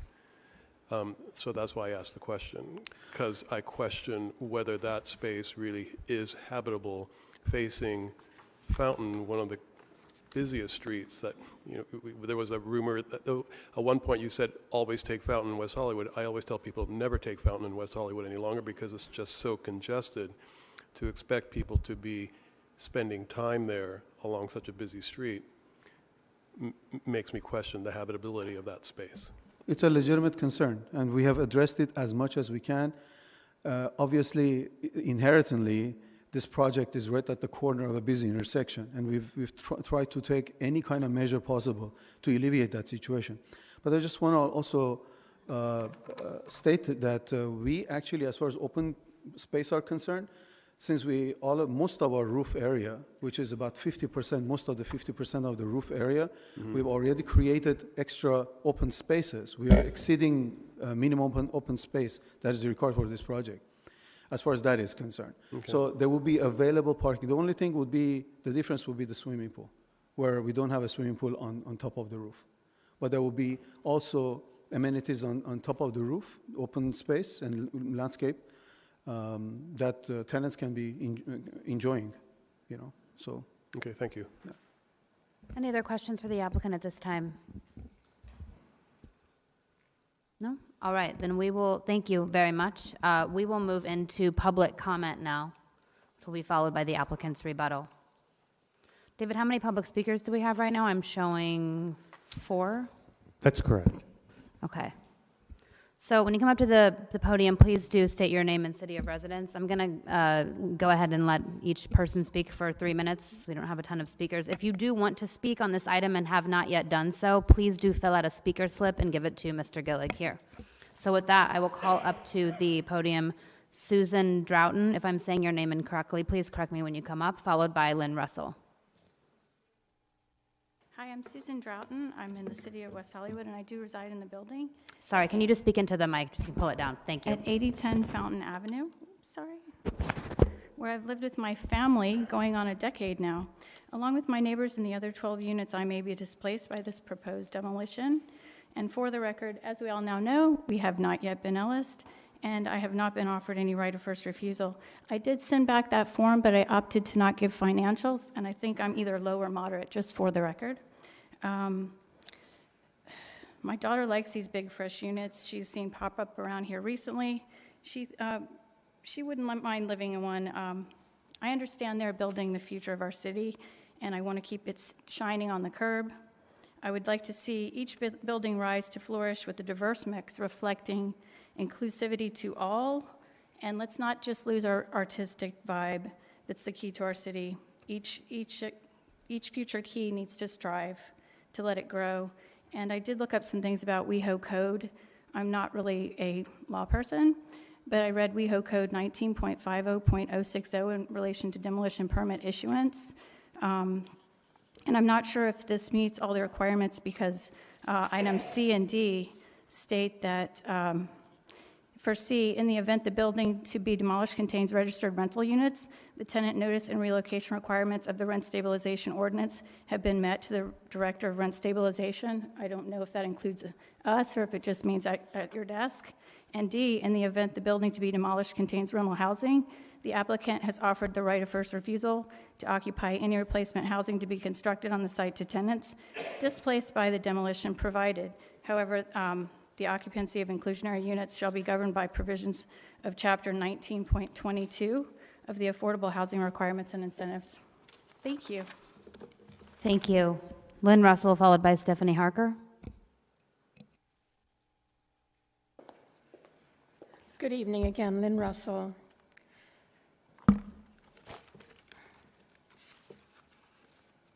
I would like to express concerns with this project. When this project appeared at the design review, it was deemed merely adequate.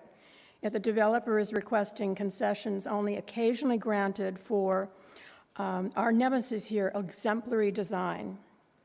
10 feet height increase resulting in 4 stories, 45 feet, rather than 3 at 35 feet. Secondly, elimination of step back on north fountain facade for floors 2 through 4. Above the first floor setback.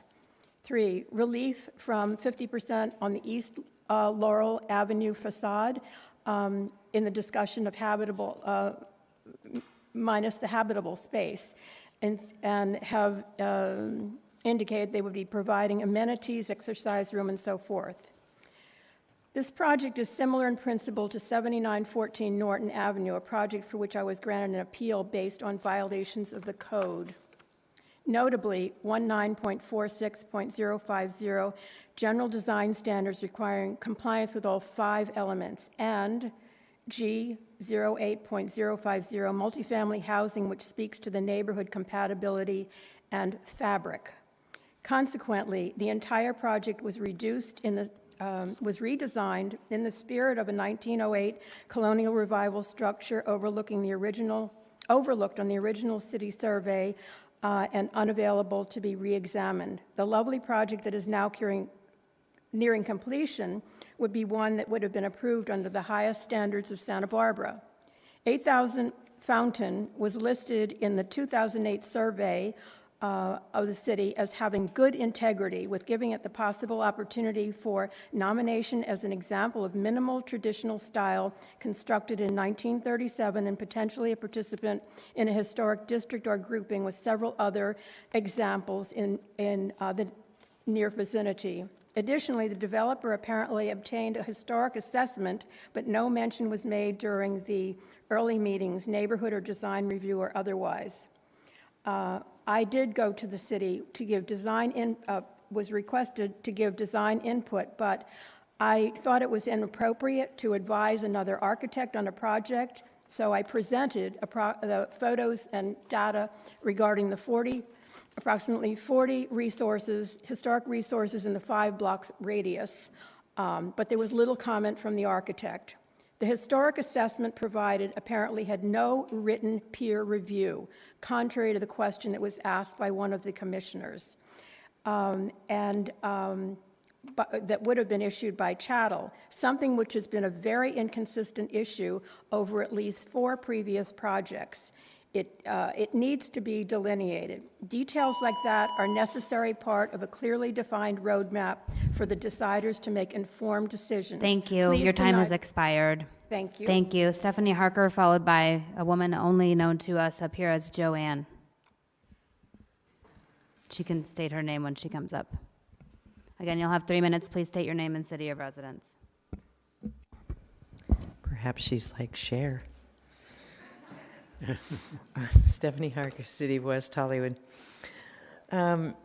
I have a few concerns about this, but one is I understand that there are 6 low-income units and 2 very low. Is that correct?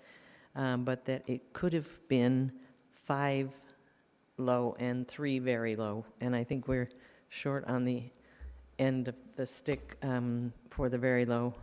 And I'm hoping we can get the most of that out of it.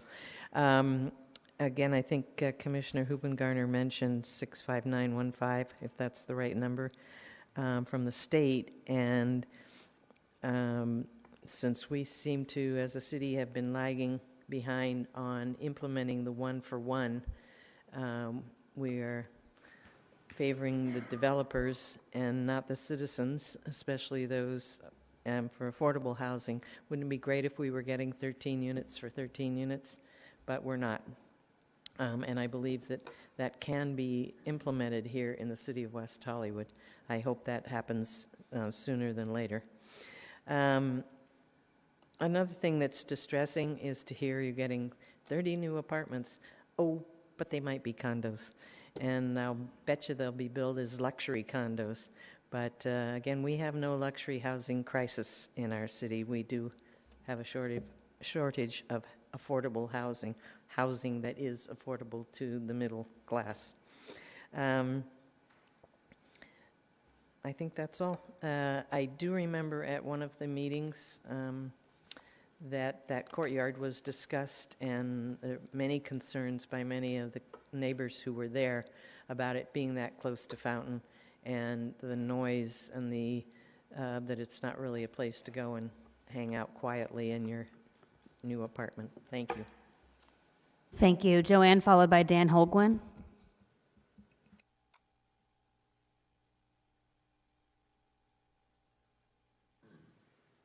Hello, my name is Joanne Pantoja, and I'm just a little nervous. And I didn't give my last name because the last owner that owned the property we lived in harassed us and lied to us and manipulated us, and I got harassment phone calls that I recorded to try to get us to leave. And so to find out tonight that we are going to be evicted. I have lived in West Hollywood for 20 years. I do consider where I live, I'm one of the people that lives in the building, that's my home. I do understand that there are businessmen that want to come into West Hollywood and make money. It is a wonderful place to live. But at the same time, all these buildings going up makes it difficult to find apartments. I have been looking around. It is very expensive now to live in West Hollywood, and I will not be able to live in West Hollywood anymore. The only reason I spoke up is because some of the questions that you guys had asked earlier about whether or not anyone has communicated to us, that is one of the reasons why we have probably not communicated back, because of how we have been treated in the past. And that's all that I want to say, and thank you for your time. I'm sorry, ma'am. We have a question from one of the commissioners. Would you please talk to Ms. Yelton, who will give you the name and the number of somebody to call to give the history of what has happened, and you can explain your situation economically with the staff person that they recommend you to talk to, and you will be able to determine whether or not anything else can be done to help you. Okay. Am I allowed to ask a question? If you'll ask the You question. can ask. It doesn't. We may not be able to address it, but you are allowed to ask one. Yes. So the income verification form that was sent to us, does that in any way then affect the Ellis Act and income and the moving money, or is that something that's completely separate? I would direct you to staff. Are you able to speak with the resident We'll answer that, privately? all of that for you. Thank you. This is Mr. Peter Noonan, and he and the rest of staff will be able to assist you. And then we can also answer the form. We could talk about that tonight if we needed to. And I don't blame you for not answering a letter that, with respect to your income and your finances. I wouldn't do it either. And if you will convey the information that you learned here tonight to all of the other residents and tenants of those buildings that you know and speak to, that would be very helpful to them. Okay, thank you very much. Thank you. Dan Holguin? Hi, my name is Dan Holguin, and I'm at the 1281 residence. Sorry, I'm just reading it as it's written. Oh, it's fine. I didn't. It's fine. People I get it appreciate wrong the all correction. time. Thank you.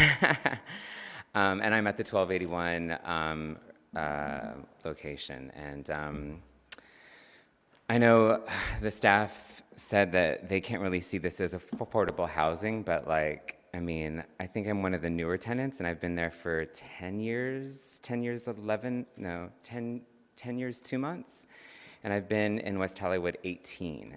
So while a lot of people went to college, I just moved to West Hollywood and grew up here. And and I've had a great time. I've been part of restaurants, putting plates on tables for a lot of people in this room at Eat Well Restaurant for years. I worked at the House of Blues as an event coordinator there, and I've built my life and my livelihood in West Hollywood. So not just my story, but a lot of people in our complex. There are people that own companies in West Hollywood. There are people that take their kids to elementary schools right down the street walking. I mean, you can't really do that in LA unless you're like in Glendale, and maybe not even Glendale anymore. I just know that the neighborhood that we're in right now, we're so comfortable in. And so the reason I'm talking about me and some other people as well in there is that it kind of struck me as cold when staff said that they weren't obligated to communicate with us directly about any of our rights. And a lot of the staff here, I don't think, even live in West Hollywood. And so as it's a job and they aren't required to care about what happens to us, they're just, you know, if I may be used too bold as to say, they're there to make things happen for the development of West Hollywood. You know, life changes and everything has an expiration date on it. There are 13 units there and they're proposing to build 30, I think. And I believe that the owner of the property has other properties in West Hollywood as well. Personally, as a person living and still living in West Hollywood, I would like to continue my life because this is, I mean, if I wanted to move to Eagle Rock, I would move to Eagle Rock. I don't want to move to Eagle Rock. It's a lovely place. It's just not for me. I love my Trader Joe's. I like to know where my nice coffee shop is, and I think everybody does here too. We all walk these streets. So I'm calling on the staff to move ahead with this and help us stay in our communities that we've rooted ourselves in for decades. That's all. Thank you. Thank you. Richard Giesbrecht?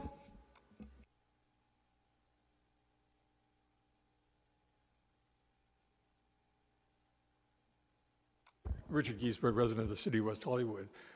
I have a couple of questions. Because this has a substantial roof deck, occupied roof deck area across the length of the building, has an acoustical report been done on the effects of that to the surrounding neighborhood?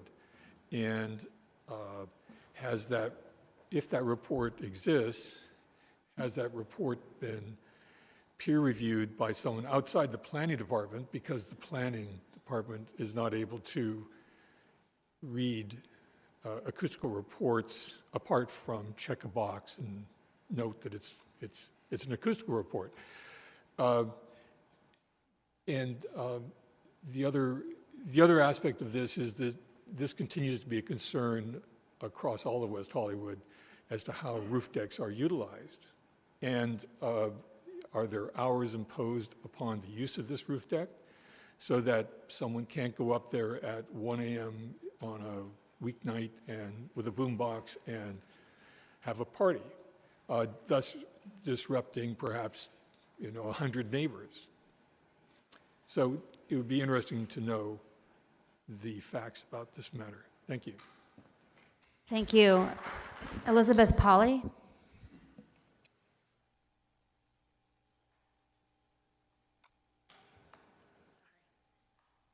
Hi guys, I'm Elizabeth Polly. I'm one of the tenants of the building, so I'm a resident of West Hollywood. Kind of to tack on a little bit about what Dan talked about, I used to be an upper income person. I changed careers, I'm now disabled, and I'm an artist, and I live in West Hollywood, and I'm very proud of it. I've been able to stay in my building, I've been able to pay my rent, and I've been able to give back to the community. I've seen and I've lived in London where they construct these buildings. I lived in Paris where they construct these new buildings. The people who are buying into these buildings or the people who are renting these buildings are not full-time tenants. If you're spending $5,000 a month on an apartment building, they're not living there. There are a lot of places that are empty, and I wish that we would do something as a community to make sure that the people who actually are going to be renting these units want to live there. That's all I have to say. Thank you.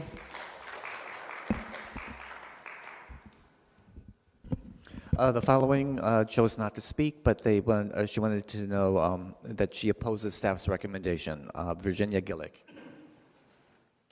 That is all. Thank you, David. All right, with that, we will move into the applicant's rebuttal. You'll have 5 minutes. Thank you. Just want to make one thing clear, that the three incentives that we are requesting has nothing to do with the building being exemplary or anything. It's just because we are providing affordable housing and we're going with density bonus, we are getting those three specific ones and incentives to help the building to be able to build it. So that's one thing that I was going to mention to you. So in closing, I believe it is important to note few, bullet points that we heard. And it's regarding how beneficial this project can be in the neighborhood, in my opinion. Proposed project will improve parking conditions in immediate neighborhood. Existing 13-unit apartments do not have adequate on-site parking, rightly so because they're older buildings. Therefore, they're substandard. So tenants and their guests need to park on the streets. Fountain Street is not wide enough for the street parking for the entire length of the property. Laurel Avenue frontage is not enough to accommodate more than 2 cars. So consequently, tenants and guests have to park on the other streets. A proposed project resolves this issue or helps it in a great extent by providing guest parking in addition to required tenant parking that as it requires. Fountain Street will be widened because of the 10-foot dedication. That project will provide a new 9 additional street parking available. And additionally, project will provide disabled parking, there is no availability right now, as well as the electrical vehicle parking ready to go within the parking garage. Existing old apartments are outdated and not energy efficient and are in a need of structural and infrastructural repairs and updates. But proposed project is a green building surpassing minimum efficiency requirements, a structurally sound and definitely a huge upgrade to what's there now. The project will provide much needed housing opportunities in West Hollywood, providing 30 residential units. It will provide 8 lower income housing, and I just want to clarify, 6 of them will be very low and 2 of them only will be lower. I heard the question was raised. For the neighborhood, qualified low income families or individuals will share in all the amenities that the project provides. And that is, I think it's a very positive point. And of course, it will be a great opportunities to generate employment in the area and in the communities. So that's it. That's my presentation and rebuttal. I don't have any specific questions, but if you have any questions at this time, even I can try to answer. Thank you. Commissioner Altschul? Who is the owner of this project? Who is the owner of project? Yes. There is a family, which now it's an LLC.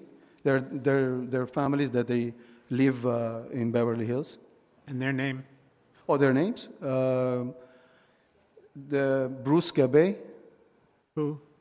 Bruce Gabay. Gabay? Yeah. Thank you. Yes. I have a question. We heard staff tell us that that there's no intention of taking a track map on this. Can you confirm that? I can confirm that. That is the intention as of today. I never even talked about.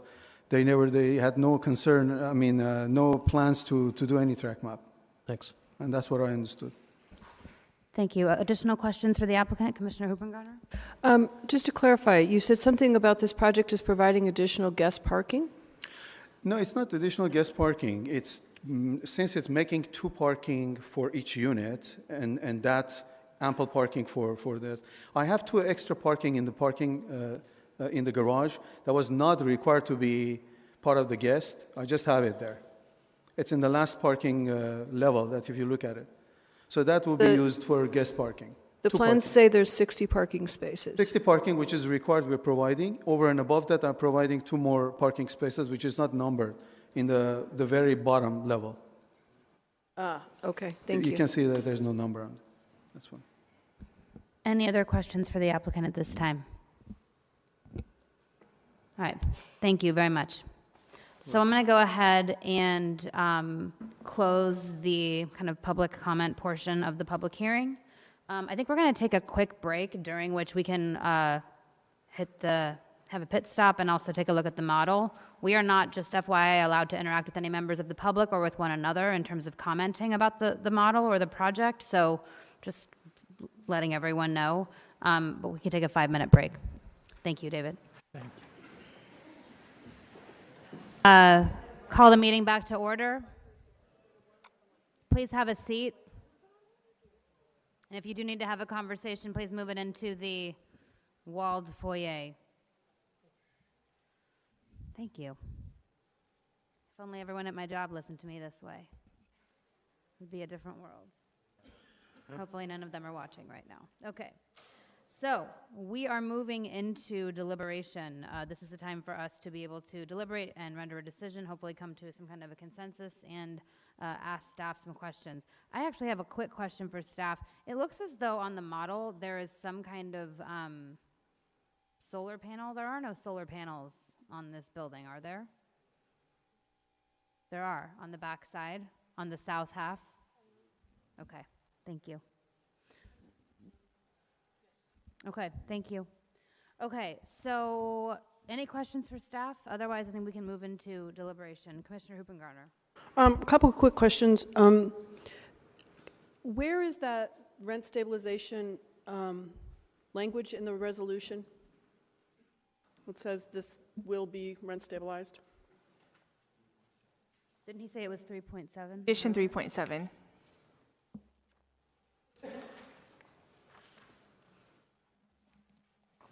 But 3.7 is about Ellis. I'm talking about the one that says the whole building will be rent stabilized per city code upon completion. Or is that it in the second paragraph? Yeah, I think that is. Just have a look at the last sentence in that condition. It's, I'll read it here for you. Where does it start? If the property is removed from the rental market using the Ellis Act and new rental units are built and offered for rent within 5 years of the Ellis date, the new units are subject to all sections of the rent stabilization ordinance, including limitations on rent increases. Importantly, the reason that we started out with if is because we don't know at this point if the project will actually go through, right? And so that's why we say if. We don't say that it has to be, but it's clear that within the demolition permits that it must be, and I believe that there should be another condition in it that does not issue any permits on the property, in addition to the code language that was read out of the zoning code that doesn't allow any permits to be issued unless the building is Ellised. Okay, Thank you. And then, is it required that the no parking permits language be put in the resolution, or is it just subject to the code?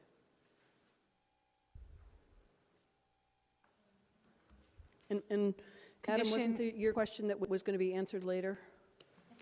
That was condition 11.1. 11.4. 11.14. 11.14, Sorry. okay. 11.14, okay. Excellent, thank you. And for legal, given what sounds like some potential new information from existing renters, what is our ability to approve a project with a condition being that within X period of days, should new information come to light about the actual affordable mix that should happen, that affordable mix should be utilized? I wouldn't recommend such a condition. I think we need to know that you need to base your whole decision on the whole of the project. So you need to know tonight how many units. The public needs to know tonight how many units. I wouldn't suggest deferring that piece of it and letting additional information come in that wasn't before you tonight. I want to make the decision based on what's before the commission tonight and what the public knows about. The housing department has done the math. They can do the math if new information has come to light about people's income limits today, and they've done that. But I wouldn't recommend putting in a condition that lets them change it after the fact. Even for the better? Even for the better, because I think everyone needs to know what the decision is. That's the point of the public hearing, and so we should all have the benefit of that information tonight. Thank you. Additional questions for the staff? Commissioner Altschul?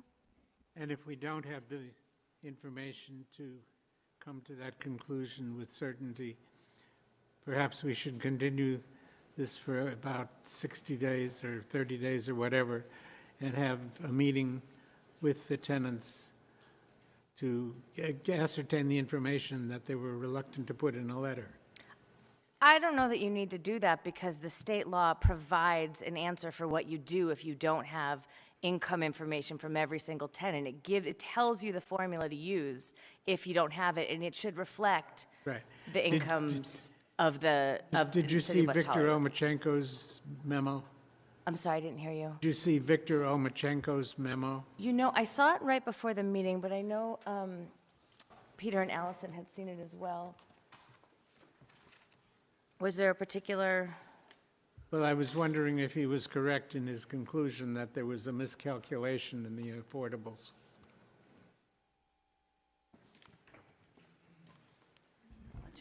I'll even let you sit.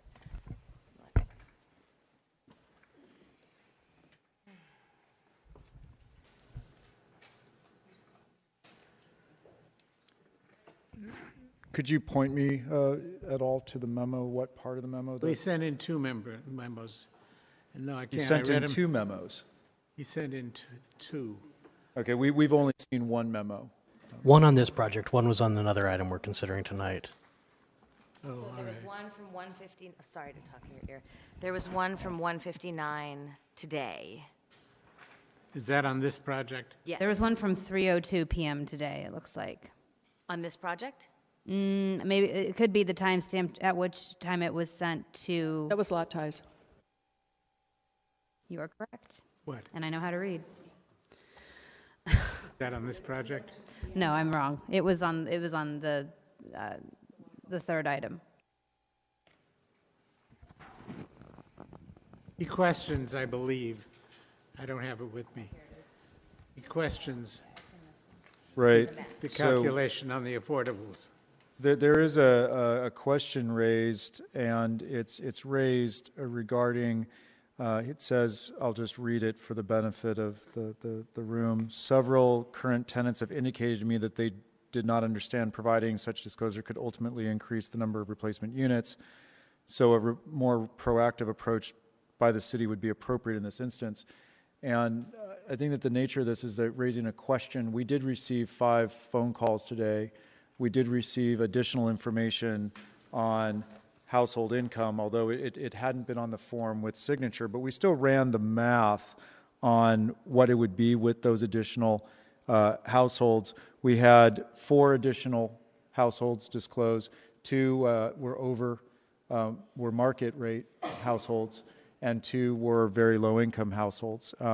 When we ran the math, it still remained at 6 very low income units, and 2 low would be the outcome, which is in keeping with the state calculation, which again, as our city attorney has pointed out, it's based on the proportion of income distribution in the city. And so the formula should, in essence, be following by far and large what the distribution of households is. And I would just, on following through on what we experienced tonight, that if RSD considers having some kind of personal contact with the tenants affected by situations like this, rather than a very impersonal letter that people are very reluctant to send in, it would probably be a lot better. Just importantly to relay, this will happen with the property owner before they submit a planning application. And so the city will not know that this is happening until after it has happened in the future. So with the planning application, in order to submit for consideration, the landlord will have to interact with each of the tenants and ask them.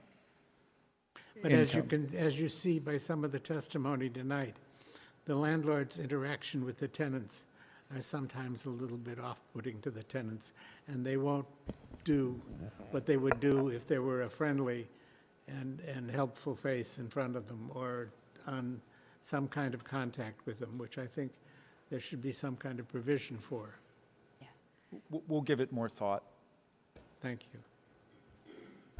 Any other questions for staff at this time? Okay. Who would like to kick off our conversation about the project? I can't be the one to do it. I mean, I guess in theory I could, but. Yes, you can. Commissioner Bass?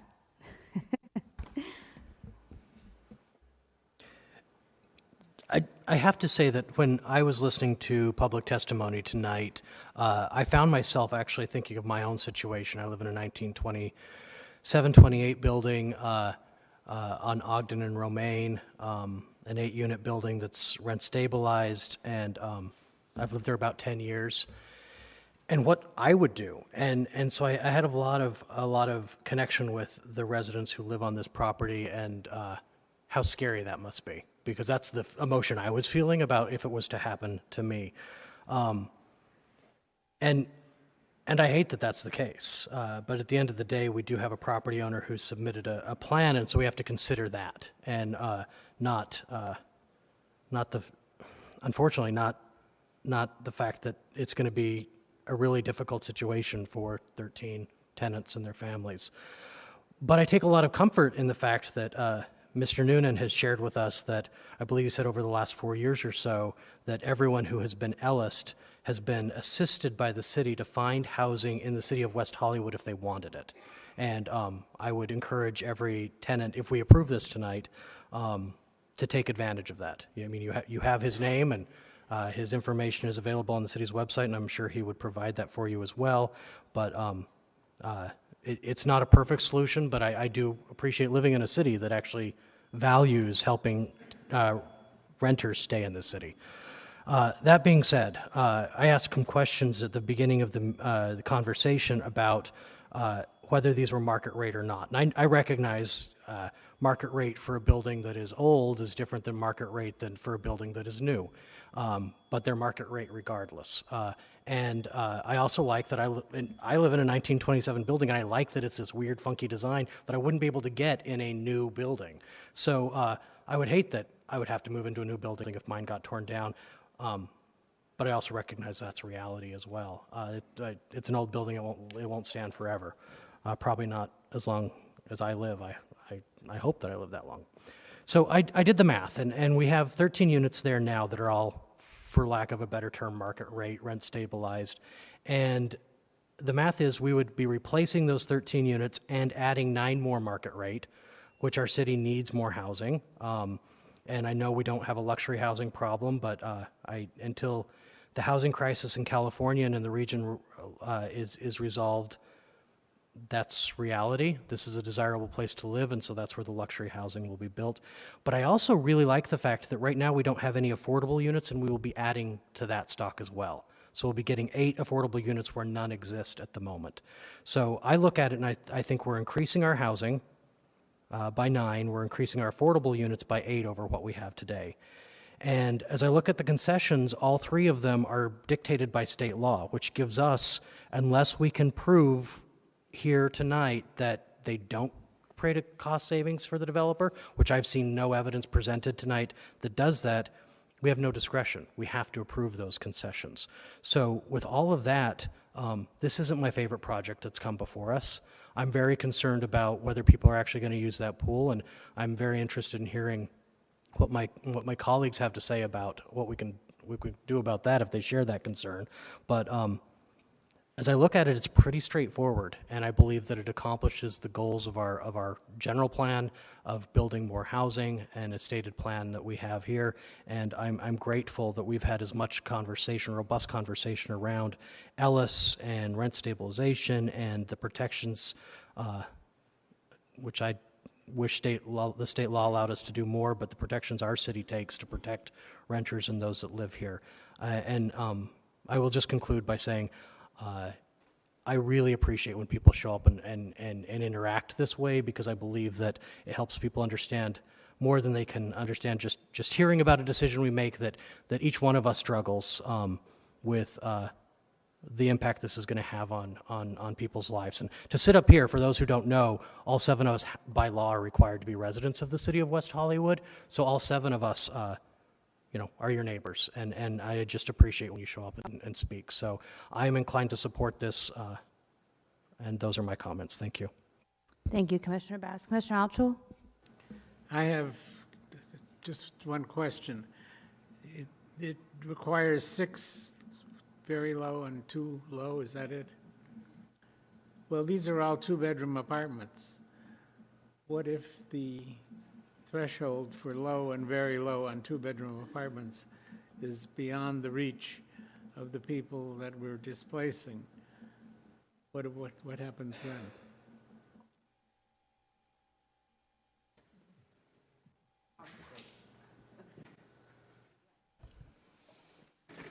Thank you for your questions. Let me know if I paraphrase this correctly. So the question is, what if the threshold, rent or income threshold, is beyond, or just per se the households can't qualify to return? We have a policy, replace 1 for 1. And if 2-bedroom apartments, the low income rate for 2-bedroom apartments is higher than what people who are in a 1-bedroom or in a studio now who are getting displaced, how does that equate with our policy? Yeah. So importantly, you should know that a 2-bedroom unit requires 2 people. So a 1-person household wouldn't qualify for a 2-bedroom unit in the city right now, unless it was a household, a person that had a caregiver. And in that case, the caregiver and the person would have separate bedrooms. Right. So more to your question, or maybe around the sides of the question first, people living in these units, in the 13 units there, first and foremost, will need to be relocated, find other housing. In our experience, we've just had one building that's been completed where households wanted to return. And in that example, we had 3 households. 1 ultimately decided not to, but 2 did return to the building. And so we did have some interest in doing that. These were households that went to other units, found other housing that worked, but then ultimately wanted to come back to their neighborhood. Your answer, if we were to say the one single households that are living in the site now in one bedrooms, wouldn't qualify to return to a two-bedroom unit unless they had a different household configuration, meaning that there was two people in the household, or they had a roommate. That's what I figured. So the developer can say, well, there's no fit here. So we can't do this, so we have to find other people that can pay more than these people can. So we can't use this as a replacement one-on-one.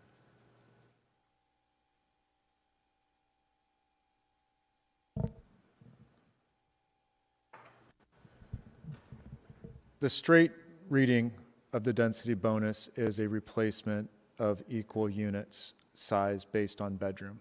Yes. Equal units. Yes, it's But a based on two-bedroom bedroom. apartment, one bedrooms or studios is not equal. Right, they're providing two bedrooms. Can we condition it so that they have to provide a certain number, instead of all two bedrooms, they have to provide a certain number of one bedrooms and/or studios or combination thereof to meet that requirement?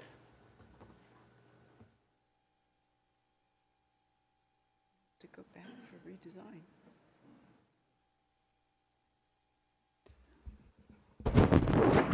They're pushing them.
So at the moment, we have almost 500 units in our inclusionary housing portfolio, and predominantly those units are one bedrooms.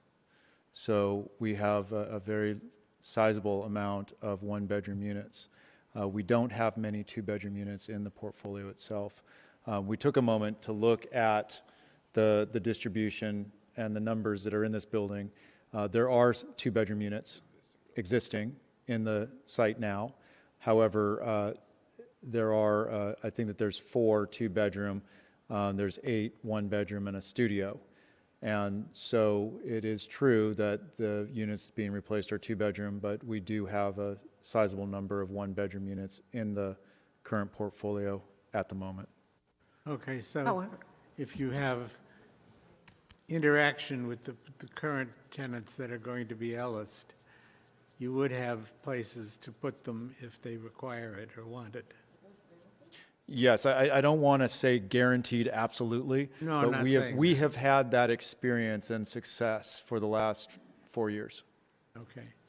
So, again, would you please spread the word to these 13 people? that Yes, there yes, is we this will. There is this possibility for them. Yes. Thank you. Commissioner Buckner? well, as I was listening to Commissioner Bass, I was thinking, what could I add to that? Because I was pretty much in agreement with what he said. I think it was well said, and I think he spoke about all the issues that have really come up tonight that have been part of our discussion and questions of staff and listening to public. I also feel compassion for those of you who have come forward and talk about seeing where you live as your home, and I'm concerned about that. I want to be positive and hope that change is we all know change is really difficult, but hopefully you'll get some assistance from the rent stabilization department or the housing department, and you'll find maybe move together somewhere, and you have your neighbors and people that you've been close to. So I hope that works out for you. Unfortunately, this isn't really in our purview to worry about all where people are going to live. But I think you've all touched the members of this commission, and we want to put a positive spin on it. I think that we are getting additional housing, whether any of you individual tenants are actually going to go back into that unit or someplace else. I just want you to know that our hands are a bit tied. I think everything that the developer needed to do has been done. I think that, not that we can't deny the project, I think that there's no real basis for me as commissioner to vote to deny the project or to deny the staff what the staff has suggested. So I'm prepared to affirm the staff report and move the project forward. But I do feel for you. Thank you. Commissioner Caballero? Thank you, Commissioners, for setting such a good tone as a foundation for this conversation. I'm in agreement with everything that you've said. I'm going to take it in a slightly different direction. That is from a design perspective. And I know at this point we're probably too far down the road to really do something about this, but we have often talked about the value of open space, and especially the fact that we're losing so much open space in our city. And my questioning earlier was specific about this courtyard that we're building onto Fountain Avenue and really the habitability or usability of that space. And there's no way that you can convince me that that's going to be a sun-filled space. The 4 or 5-story wall that's on one side facing south, I mean, a pool in that area will get sun maybe in the middle of July to early September when the sun is completely overhead by between 11 and 2 o'clock. But for the rest of the time, it's going to be cool, which in the summer could be great. In the winter won't be so good. So for me, it's about how do we make sure that we create habitable open space that is valuable given the fact that we're losing so much of it every day. And also the fact that it faces onto Fountain, one of the busiest streets that we have in the city. Will people actually want to spend time out there? If I were to design this building, I would flip it completely. I would put the courtyard on the south side so that the building protects it from the street traffic. And I know that, and that's why I was asking the question about the single bar program that you had presented initially, and I assume that the community asked for the bar to be broken into 2 so it softens the edge. But I actually think Fountain would have benefited from a well-articulated single-bar scheme with a courtyard facing the south that actually is habitable for the people that use this space. So if anybody wants to push it in that direction, I'd support that. But as far as everything else and everything else that we're asked to approve, I'm ready to move this project forward. Thank you. Commissioner Hoopengarner? I would agree with all of my colleagues, and thank you. This has been a really excellent discussion. I would agree in particular with Commissioner Caballero. Part of me was excited by the concept of a courtyard in this building. We've spoken in the past about our courtyard heritage in this city and how we can recreate that, create the open space, give us green space. I agree. I don't think that this is a particularly habitable space. In particular, I'm concerned that it's a giant echo chamber, that all those hard spaces, and it's all solid glass and stucco in that 4 stories, and all the sound coming off of Fountain, reverbing into that space and creating a very potentially loud echo chamber. I'm not an acoustical engineer. I have no idea how that would work. I am sure there are people who do. But again, it's to me, very cold, both no sun and physically cold space, and with only potentially the water to warm it up.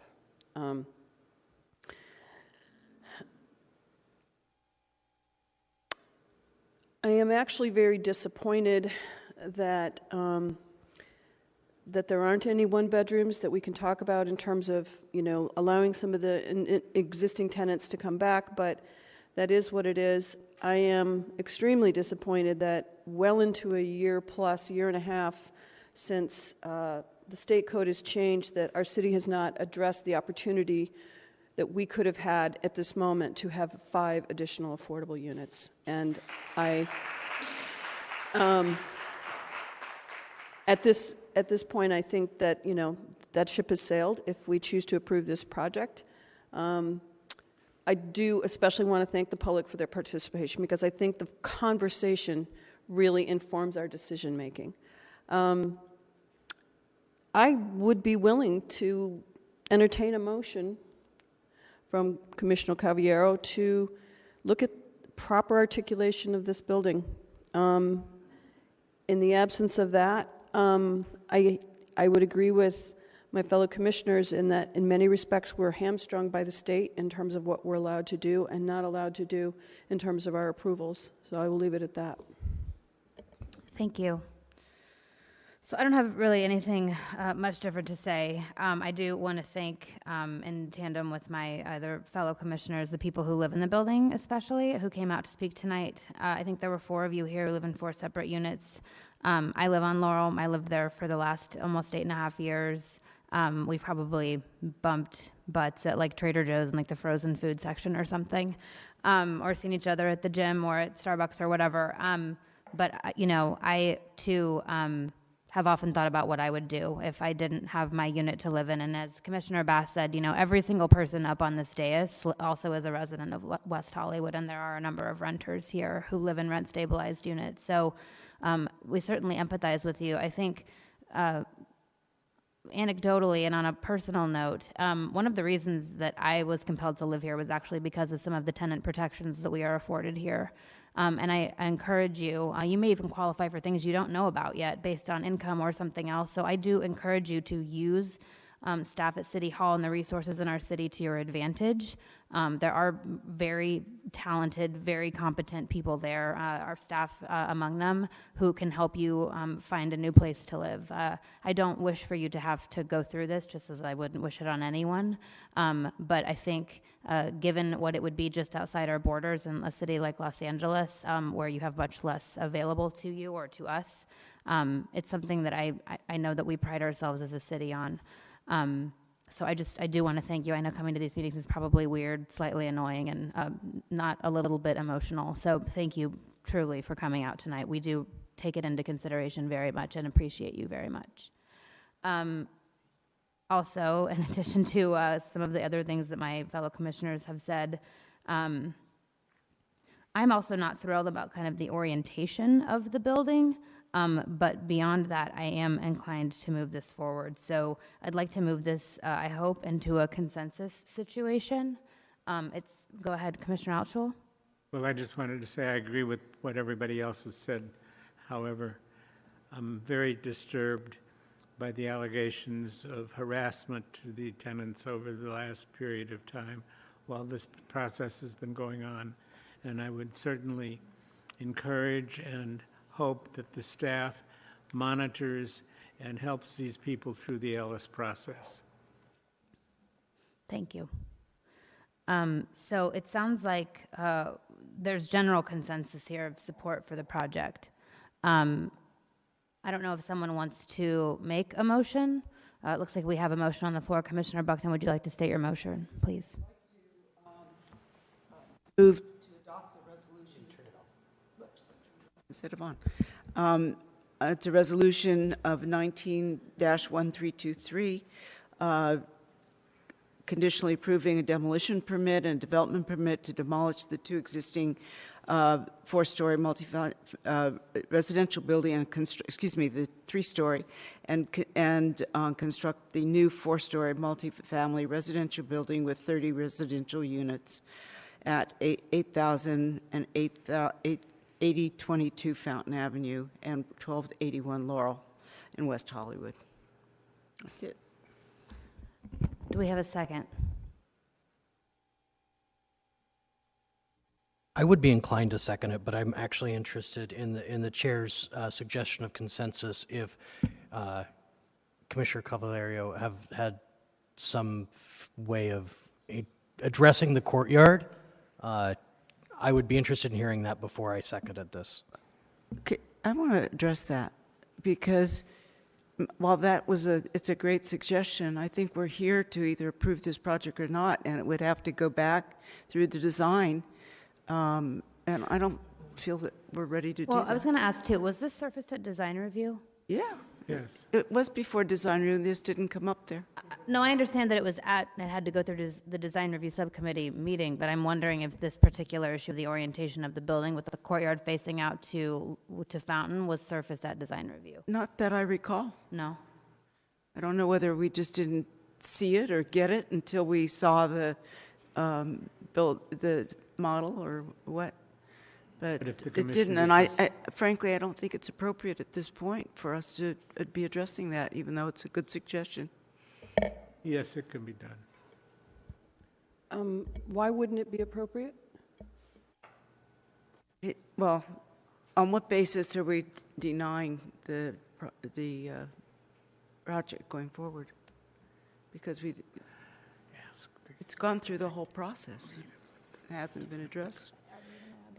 I'm going to defer to legal on this. Can you please help us out with some guidance here insofar as I understand that we've sent projects back before based on design, but it does not sound like the design is a basis for a decision that would be made tonight. I think that's the crux of my question for you, Lauren. There's a difference between being rejected and returned for design, which we've done on affordable housing before. Yes? Sure. Yes, I think it's, as Commissioner Buckner points out, it is kind of late in the process to raise a major design change that would require it to pretty much go back through the process. I don't think it's a denial. I think you do have a little bit of, you can provide some direction on design aspects of it. I think it's a pretty big change that you're asking for at this stage in the game. It's significant. It's significant at this stage. It would mean rethinking the entire project. Yeah. And it's the type of thing that probably should have come up at design review, so they had time to work with you rather than But isn't here it also tonight. something that the applicant could agree to if we were asked Agree to do later on? to do now? Start all over. To agree to changing the courtyard and approving it tonight. I think it's a pretty significant design change is. that can't be done just through a condition of approval. It would be a fundamental redesign, and it would Yeah. require a resubmission. We wouldn't recommend just conditioning it to flip the building. I think Not that's so conditioning significant. it, but the applicant could be asked whether or not he would agree to that, and then we move on with the approval. But we would have to hear it again because it Times over the constitutes course of significant enough change, correct? I'm going to second this motion.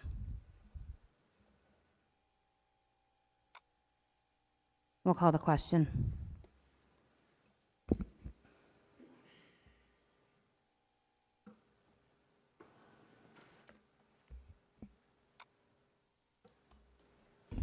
And the motion passes unanimously. The resolution the Planning Commission just approved memorializes the Commission's final action on this matter. This action is subject to appeal to the City Council. Appeals must be submitted within 10 calendar days from this date to the City Clerk's office. Appeals must be in writing and accompanied by the required fees. The City Clerk's office can provide appeal forms and information about waiver of fees. Thank you. Thank you, everyone, for coming out tonight on this item. If you could please limit conversation as you make your way into the foyer or to your homes, I appreciate it. We're moving right on along to our next item. which is public hearing 10B, zone text amendment for Parkway standards reference. We will be receiving a presentation from staff.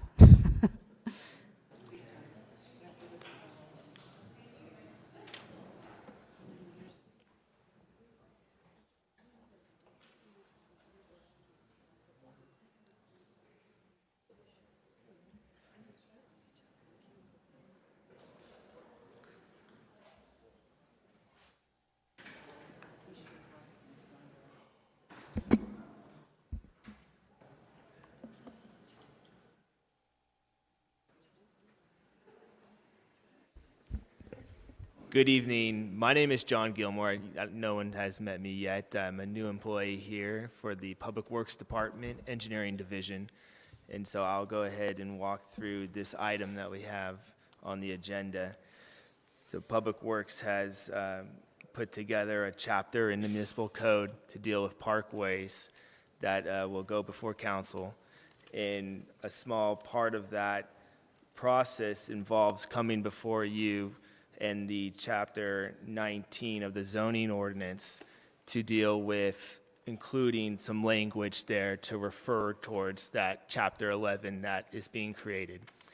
The chapter 11 is about parkways throughout the city. That's the portion of land that's between the sidewalks and the street that's typically landscaped and has street trees and whatnot in it.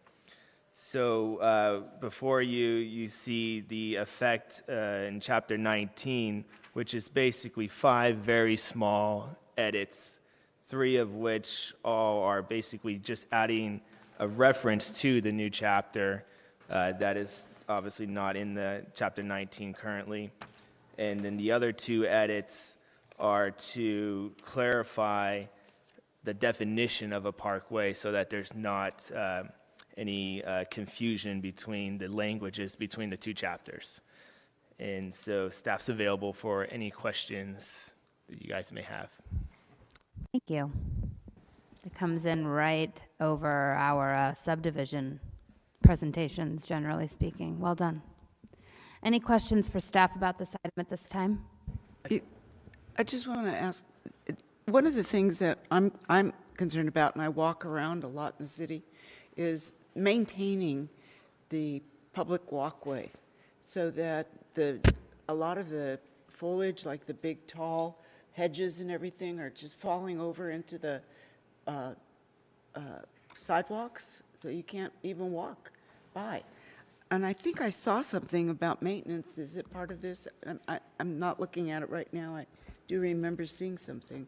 It does address maintenance, is that correct? Yes, it does. The portion of 1146, the proposed ordinance, Mhm, does there have it a maintenance provision that applies to all parkways in the city, whereas there's portions like the design, 1146-050 is only going to apply to new parkways, newly established parkways. But the maintenance provisions will affect all of them. So What who's supposed to constitutes- be checking to make sure it's being maintained? Is that code compliance? Yes. Okay. What constitutes a new parkway?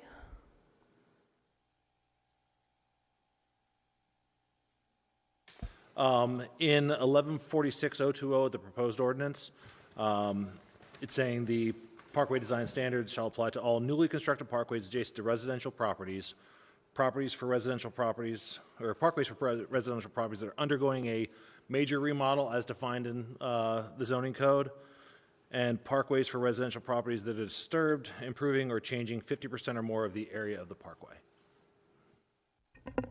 There are also locations in the city that don't currently have parkways, so when a new development occurs, the zoning ordinance requires that they provide a 5-foot sidewalk and a 5-foot parkway, so that would be a brand-new parkway. That's new.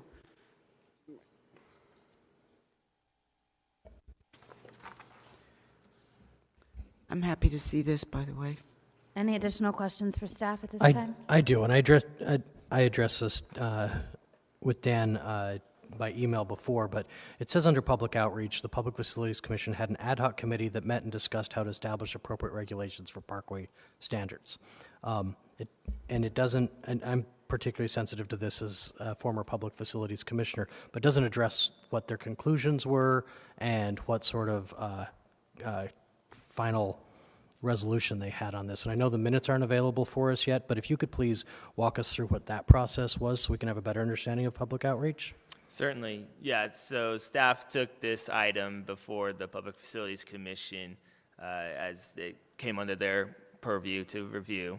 And so they had us come back to a subsequent meeting after the initial one. And in between those, we did a subcommittee where we worked with a group from their representation to refine parts of the ordinance, Chapter 11. And so they made some recommendations, we made some changes, came back to the full body, and then it was approved. And so that's what you have before you. Thank you. Any additional questions for staff at this time?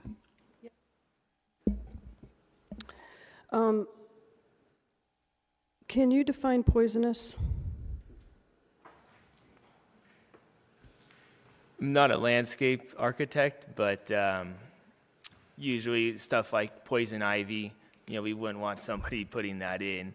So we attempt to define many things that we could come across that are problems, but there may be some that we actually don't come across frequently, because people aren't putting that in, right? But you want to make sure you have all your boxes included there in case the one person did show up with something like that. So the problem with that word is that a huge chunk of the plant kingdom is poisonous in one form or another. And it depends on who's eating it. What's poisonous to a dog is not poisonous to a cat. What's poisonous to a person is not poisonous to a dog. If you boil it, if you smoke it, it's poisonous. If it's not, if it's a rhubarb leaf, it's poisonous. If it's a rhubarb stalk, it's a great pie. So I would have grave concerns. I'm all down with not having poisonous stuff in our parkways, but I'm a little bit concerned about someone from code enforcement walking up to me and saying, that brugmansia in your parkway is poisonous because people have been known to boil it and smoke it and get high on it, okay? Or whatever. And so I think that this is a little problematic and needs to be thought through with a little more clarity in a couple of areas, because that's a pretty vague term, just for one example. And I could go chapter and verse on plants that I have people who come to my own garden and say, oh, I can't bring my dog here because that's poisonous. And I was like, oh, wow, I didn't even know that, but I don't have dogs, so it's okay. If I had a dog, I'd know that. Is there another setting in which the city has defined this? I have to imagine there's it exists somewhere else. There are certainly a variety of definitions of poisonous, not necessarily in the zone, it's not in the zoning ordinance and not necessarily in the municipal code, but we can definitely look at that further as we further clarify the chapter 1146 before we go to council. But most likely we would go with something related to poisonous upon physical contact. Right. There's also kind of like a no limit thing with that. I could be deathly allergic to something and go into anaphylactic shock by touching a kind of But that's different than poisonous too, though. Mm-hmm. So we'll be sure to make sure to account for that. Well, let's be careful, because noxious, the city has planted society garlic throughout this city. It makes me want to hurl, pardon my French. They finally ripped it up at the corner of intersection of San Vicente and Santa Monica. But every day when I would drive through there, I would roll up my windows because sitting at that light would just make my eyes water, and it would make me ill. And so, and that's planted on city property. So when you talk about noxious, you got to be very careful, because if I had my way, I would go out there at night and dig it all up myself to make it go away. But I actually have a dear friend who thinks it's the most wonderful smell in the world. So what's noxious to one person is not to the next. Anyone else have questions? I just want to say that when in my building we redid our parkway, and seemed to me, I remember I was on the board at the time, that we had to go to the city to get approval for what we were going to plant and what it was going to look like and so forth. So, but apparently there's no requirement that they get an approval, a parkway approval, just like they have to do approvals for other parts of their development. Is that true? Because I remember I had to work with the head of the department, kept coming over, checking it, making sure, and then when we actually did the planning, she was there watching the whole time. The level and scope of the work that's being done is what determines whether a permit is required. So the homeowner who is replacing plants here and there and doing kind of routine maintenance does not require a permit to do that operation. When a property is being redeveloped and there is a parkway that is being redeveloped in a substantial form, then it needs a permit. That wasn't even the case for us. We were just going to replant the parkway, and we were required to get approval. So I'm just wondering, like, at what level? How does a person know that they either need to get a plan approval or a permit or what have you? It doesn't seem to delineate at which point. Some of the issues that you're talking about will likely fall under the 1146-040. It's reserved for the encroachment permit requirements. We're still working with the city attorney's office on that language. The draft that we've been working with will address a lot of what you're talking about. We'll set aside like when you need to come in. At what point? Like how much work that you're doing Right, that we just would require? we haven't finalized that portion, and that's why it's kind of blocked out and just reserved for that language. Okay, so this isn't complete then. Great, so before you this evening, there is a resolution to make a recommendation to the City Council on amendments to Title 19, and so it doesn't include any recommendation to Council on the new Chapter 1146. It's just here for reference, and as we've been doing, we welcome any comments. Okay, thank you.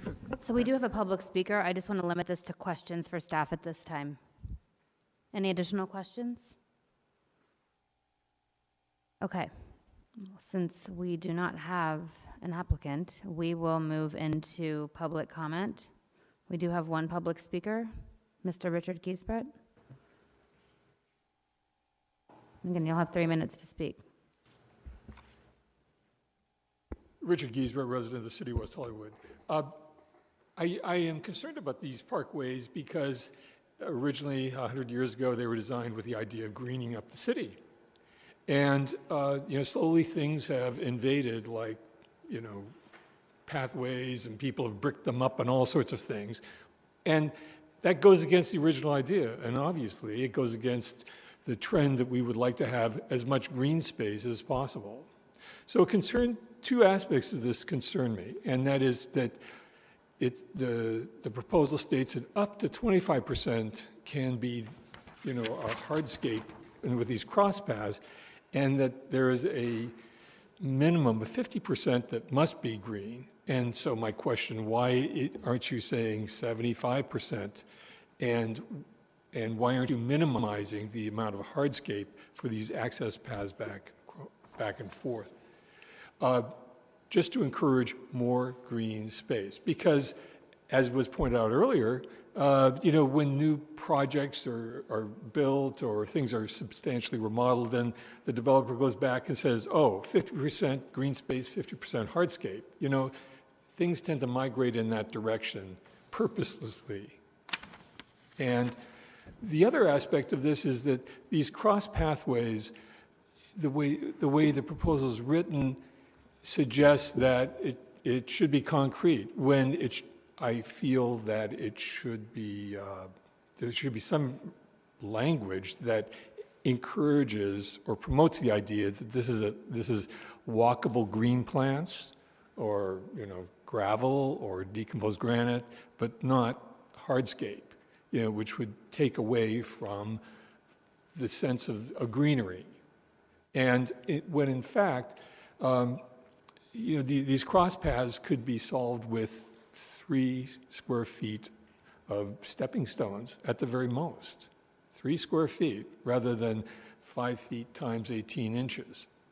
So my large point is, I suggest you rethink this, encourage more greening, less hardscape, if not no hardscape at all in these spaces. Thank you. Thank you. Did we have any other public speakers? No. Okay, so with that, I'll close the public comment portion of the public hearing, and we'll move into additional questions for staff and deliberation. Commissioner Bass? I was just going to say, because the only thing before us is the resolution around 19, I mean, that's really straightforward, basically referencing 11, so we can provide comments on 11. I believe that we should, but for our perspective, it's only Chapter 19, and so for that reason, I'm going to move staff's recommendation. If I may, though, what it's in fact doing is saying that it's adding violations and potential fines to citizens now related to these parkway standards, which the city doesn't even comply with. So, for example, parkway irrigation. No overspray onto the sidewalk. The city's own irrigation oversprays onto the sidewalks and the roadways throughout the city. And you are asking us to approve an ordinance that's going to give fines to our citizens for doing exactly the same thing, which I find to be very inequitable. Now, the irony of this does not escape me, because I took a master gardening class on irrigation 20 years ago in the city of Santa Monica. In fact, Commissioner Cavallero and I spoke about this at lunch last week.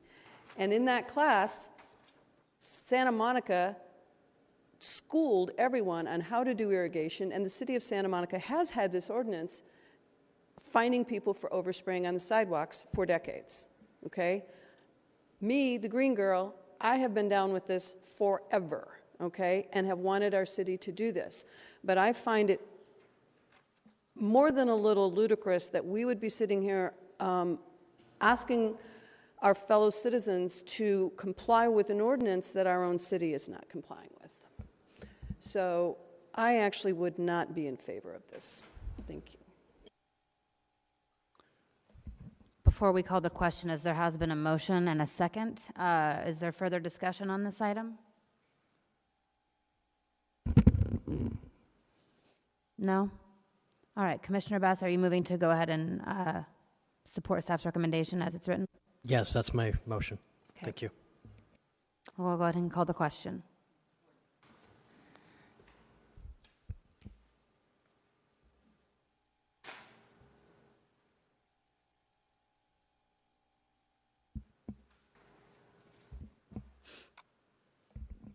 And the motion passes, 5 ayes, 1 no, noted by Commissioner Hoopengarner. There's no appeal process. This is a recommendation to City Council. Thank you. And again, we are moving, and of course now I've lost my neatly arranged agenda. We are moving on to item 10C, a ZTA for projects spanning commercial and residential districts. Good evening, Planning Commission. Thank you. My name is Rachel Diamond. I'm a senior planner in the Long Range Planning Division. And tonight before you, we have a zone text amendment related to projects spanning both commercial and residential zone districts. The existing policy related to projects that span commercial and residential zone districts is that they are allowed to occur as a starter. Properties can be combined using lot ties or other legal mechanisms. And basically mixed-use projects spanning both commercial and residential zone districts must be a minimum aggregate lot size of 60,000 square feet. You can use prevailing setbacks, which as you can see from the reference, the front setback is the prevailing typically commercial street side frontage with side setbacks along what is typically the rear of the residential portion. And the street side of the residential, and then the rear setback, as you can see, is facing that residential in what would typically be a side setback for that residential property. Key lots are required to have 2 front setbacks. That would be if the property went all the way to the opposite street on the residential, as though it took this entire block, for example. The existing policy also allows this to occur when it's a commercial zone district attached to the R3 and R4 zone districts. So this provision does not apply to R1 and R2 zone properties. The density cannot exceed that allowed by the residential district. And there's a specific provision that requires that residential uses not be permitted within 40 feet of the street frontage of the commercial district. And then residential is what is required along the street frontage in the residential districts. And subterranean parking can extend to property lines as is allowed in other projects throughout the city. So originally, council requested that staff look at this provision of projects spanning commercial and residential zone districts in 2017. And the original request was that we look at potentially banning these types of projects.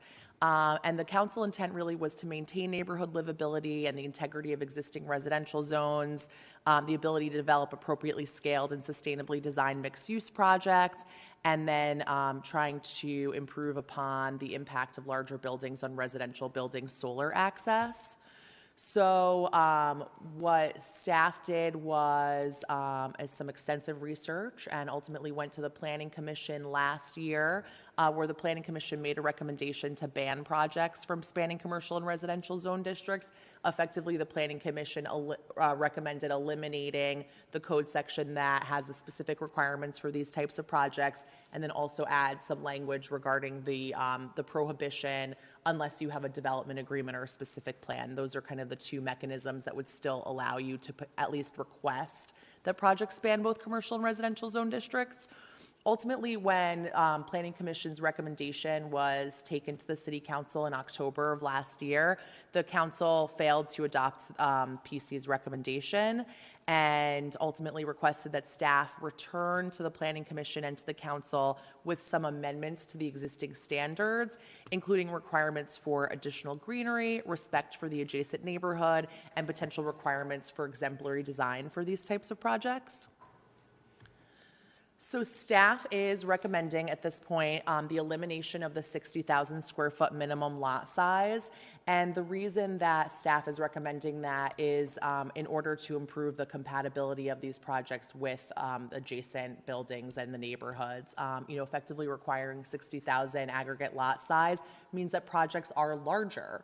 So this would allow for projects to not necessarily have that minimum lot size and be able to meet the minimum lot size standards of each zone district that they're in, which in commercial districts is typically about 10,000 and 5,000 in residential. Or I'm sorry, 5,000 pretty much across the board in most of the districts. I apologize. The second staff recommendation is to require prevailing front setbacks in residential zone districts. This was specifically recommended by staff for 2 reasons, and it met kind of two prongs of council's intent, which is that we would increase the greenery and kind of make up for some of that lost setback area between the 2 buildings, or between a commercial district and a residential district, and then also to create more neighborhood compatibility, as you would have a prevailing front setback distance along the residential street, which would be similar to the other residential properties adjacent to that. And additionally, staff is recommending no net loss in setback area, so that you would calculate how much setback area you would be required if you developed 1 commercial project and 1 residential project. And then when you developed your project as 1 project, you would be required to build or have a minimum setback that's equal or greater to that previous calculated setback area if you develop the project separately. Additionally, staff is recommending that in the future, mixed-use design guidelines be developed with the urban design designer. We did include a map of applicable locations, and this was just to give you an idea of where these types of projects could occur. So the map before you, which I realize is very small, but you do have a copy in your packet, is just showing blocks that could potentially have these types of projects. So these blocks are larger than 60,000 square feet. They contain commercial and residential, including R3 and R4, or R4 rather, and they're not split by alleys that we would otherwise not necessarily allow a project to close that would make it one single project. So we gave you a few examples of 60,000 square foot lots on some of these blocks. So we just gave some examples. This shows Crescent Heights at Santa Monica Boulevard, for example, and the 3 blocks of between Crescent Heights and I'm sorry, the last street is cut off beyond Edinburgh, and I'm sorry, I don't know that one. But this just gives you an idea of the scale of what 60,000 square feet means for these blocks. Similarly, we're showing Santa Monica Boulevard between Martell and Fuller, just to give you, again, an idea of that 60,000 square feet. We do have 4 blocks in the city that could potentially meet the requirements of having both commercial and R3 and R4 adjacent to each other. But these blocks that are shown, which are all directly adjacent to each other, are just under 60,000 square feet. They're all in the 50,000 square foot range. And part of that, this is actually not the whole block, but these blocks are directly adjacent to the city of LA, which we wouldn't calculate as part of the project. Generally, projects don't span beyond municipalities, although they have in some cases. So in terms of requiring the prevailing front setback in residential, this gives you an idea of what the difference would be. So on the left, you can see where the side setback is shown along the street side of a project. And requiring a prevailing front setback in residential would effectively push that building back off of the street to similarly match the front setbacks of adjacent residential buildings. Requiring a no net loss in setback area. You can see on the left a typical project that's developed separately, and on the right, perhaps something that could be built using the first 2 provisions that we're recommending. And then you can see, transition, I apologize. You can see here on the left, you would calculate the required setback area of a project developed separately, and ultimately you would want the yellow setback area on the right to be equal or greater to that on the left. We did provide a number of alternatives. As I said previously, the Planning Commission had previously requested that, recommended to the City Council that projects spanning both commercial and residential zone districts be prohibited, except in the case for development agreements and specific plans. And so that is our alternative 1. Alternative 2 would be to recommend an alternative minimum aggregate lot size. So staff is recommending that we completely eliminate that provision. Other similar cities that have these types of provisions don't typically have a minimum lot size for these projects.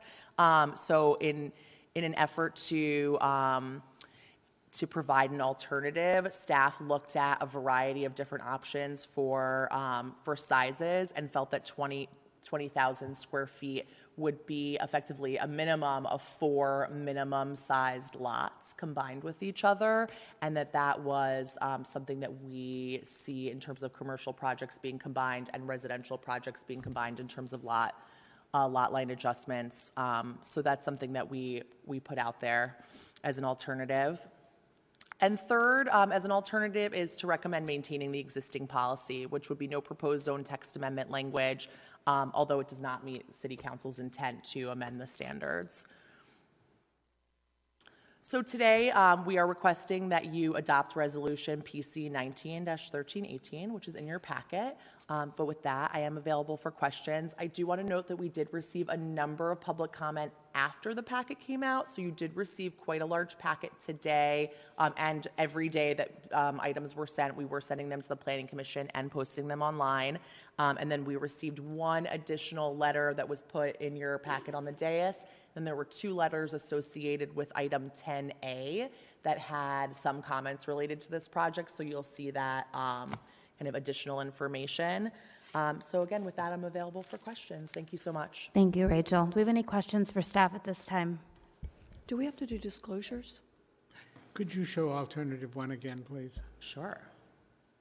We wouldn't do disclosures until just before public comment. I suppose if there are, do we have disclosures on this? Generally not for a legislative item.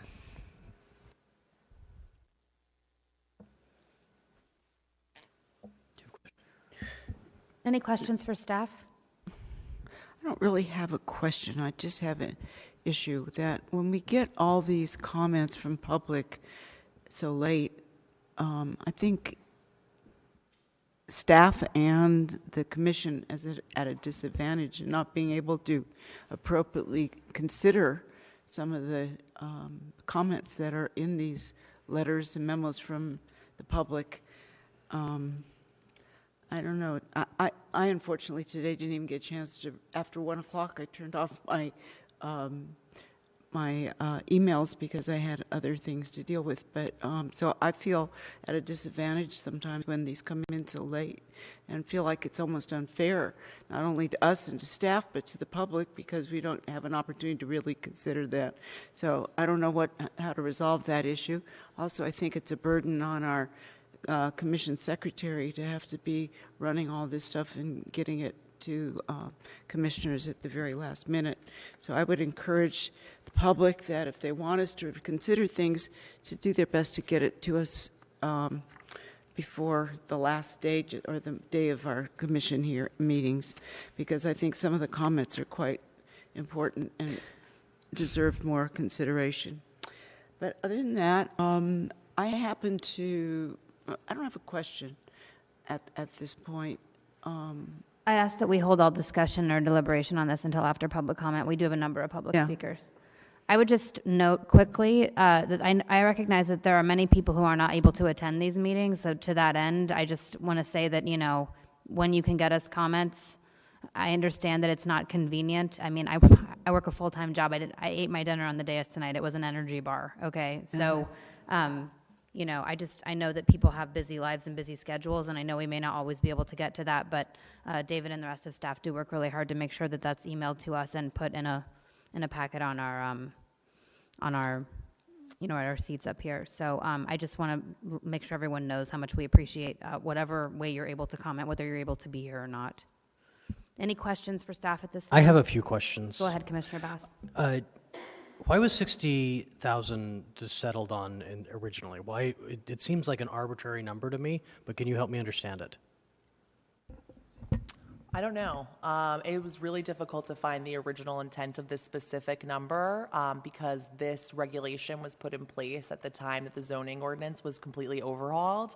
So it was included with an entire 200-page book of changes. So I don't know the answer to that question. Thank you. I kind of suspected that would be the answer, but I was hoping for something else. How many projects have been developed under this code as opposed to site-specific plans? It's interesting because we've had this on the book since the 90s, and the projects that have been developed that span commercial and residential are all specific plan and development agreement driven. Okay. So nothing has been just a standard development permit utilizing these regulations that has been approved. Okay. All of them have been site-specific plans. Specific plans or development agreements.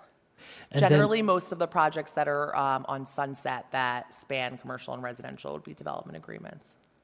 And lastly, the staff's recommendation is to eliminate the 60,000. That's correct. What would you had a map up there that showed us what the current regulations, the areas that would impact? I think one more. That right there. Thank you. Yeah. What would that map look like if we adopted staff's recommendation? Basically, it's the same. So you'd add those four blocks off Beverly because they're just under 60,000 square feet. But basically, you know, when I showed the examples of the squares just get smaller.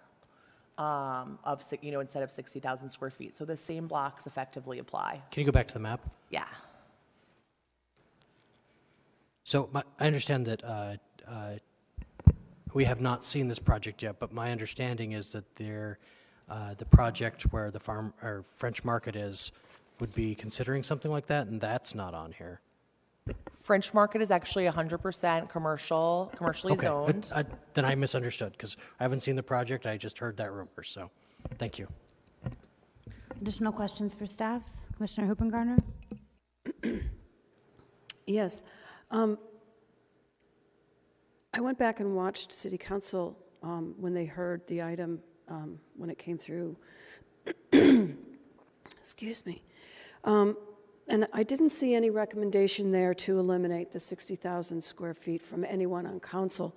So I'm curious as to where this eliminate or drop it to 20,000 square feet came from, and how that reduction, which would actually encourage more of these types of projects, would in fact increase neighborhood livability. So, I mean, there's certainly, as you create smaller projects, that certainly allows for more of them, right? Because you're allowing smaller parcels to be developed crossing commercial and residential zone districts. How are they but smaller? I think I'm sorry, what? Are they smaller if we're allowing a bigger project? So if you allow a project to be developed on a smaller lot, just based on math, you have a smaller lot size. And so when you apply FAR and setbacks, et cetera, that project is going to, a 15 or 20,000 square foot lot is going to have a smaller building on it than a 60,000 square foot lot. And so that smaller building ideally is more compatible with the neighborhood in that it is smaller in size.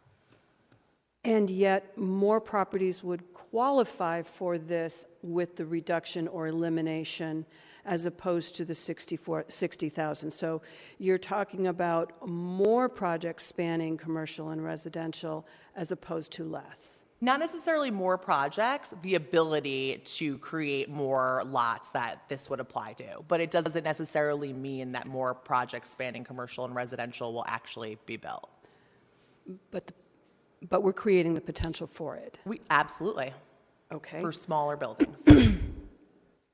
Now, I didn't see where in this proposed ordinance alleys would be excluded. So you're saying that even though the commercial and residential are contiguous, the fact that they're intersected by an alley means they would be excluded from this code? So basically what the existing regulations say today is existing alleys should be retained within the project unless the review authority determines that the alleys are not needed for loading or circulation. But that would still allow the combination. It could, but it's extremely unlikely. And generally, the city is not really interested in eliminating alleys, save for a few locations, particularly, for example, north of Santa Monica, where they truly serve as deep circulation and loading. So that's why we didn't include them. Could they possibly? Based on the language, all those things on there, if you go back to the map, based on the language you're proposing, all of those properties that include alleys would possibly be subject to this same potential lot combining.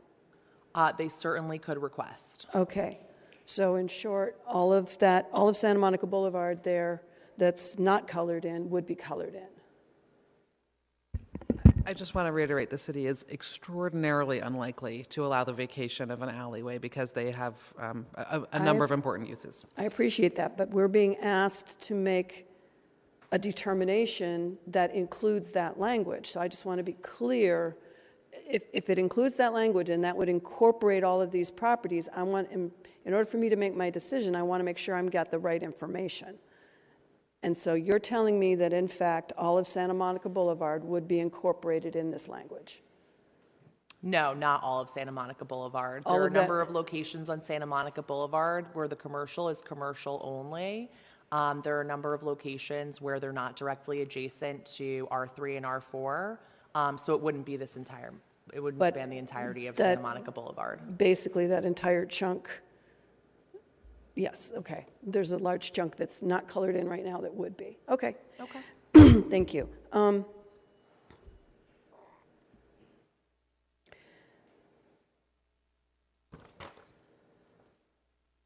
Can you, there wasn't any discussion here about how you interacted with the community in order to discuss this potential ZTA. So did you meet with anyone at the chamber regarding this, with any small businesses regarding this, with neighborhood groups, with developers? Did you meet with any of those groups or talk to them about this? So the city included this project as part of our October Zonapalooza at City Council, which meant that this project was specifically discussed with the public at a public event at Plummer Park in the late summer called Pizza with the Planners, where about 10 zone text amendments as well as a number of other projects the city is working on were displayed. What? Really? Can we keep it down in the audience? Thank you. So that was one event where we had probably a lot more interaction with the public on a zone text amendment than is typical. But effectively, this item has gone to, that's how we interacted with the public. We also had a number of public hearings, obviously, and we went to the Government Affairs Committee of the Chamber to discuss this item with them. Oh, okay, so the feedback from the public at Zonapalooza on the subject was? It varied. People were in. Excuse me. It's really difficult to hear you and talk. Out of respect for staff, if everybody could just keep it down. We do have a lot of public speakers, and you can voice your opinions at that time.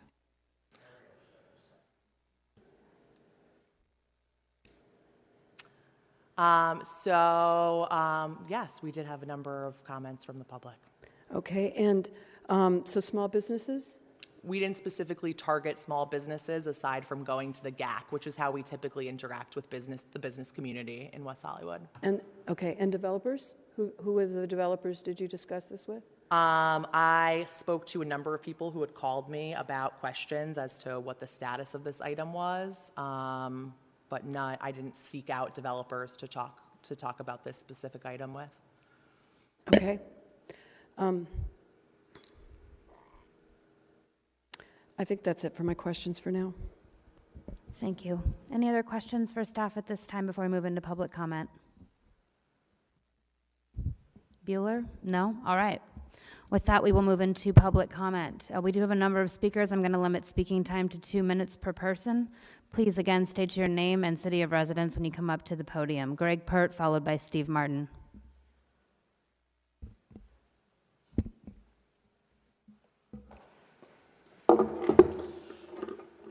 Hi, I'm Greg Port. Sorry, I'm just reading it as it is. My apologies. I did that last time too. My apologies. In City of West Hollywood.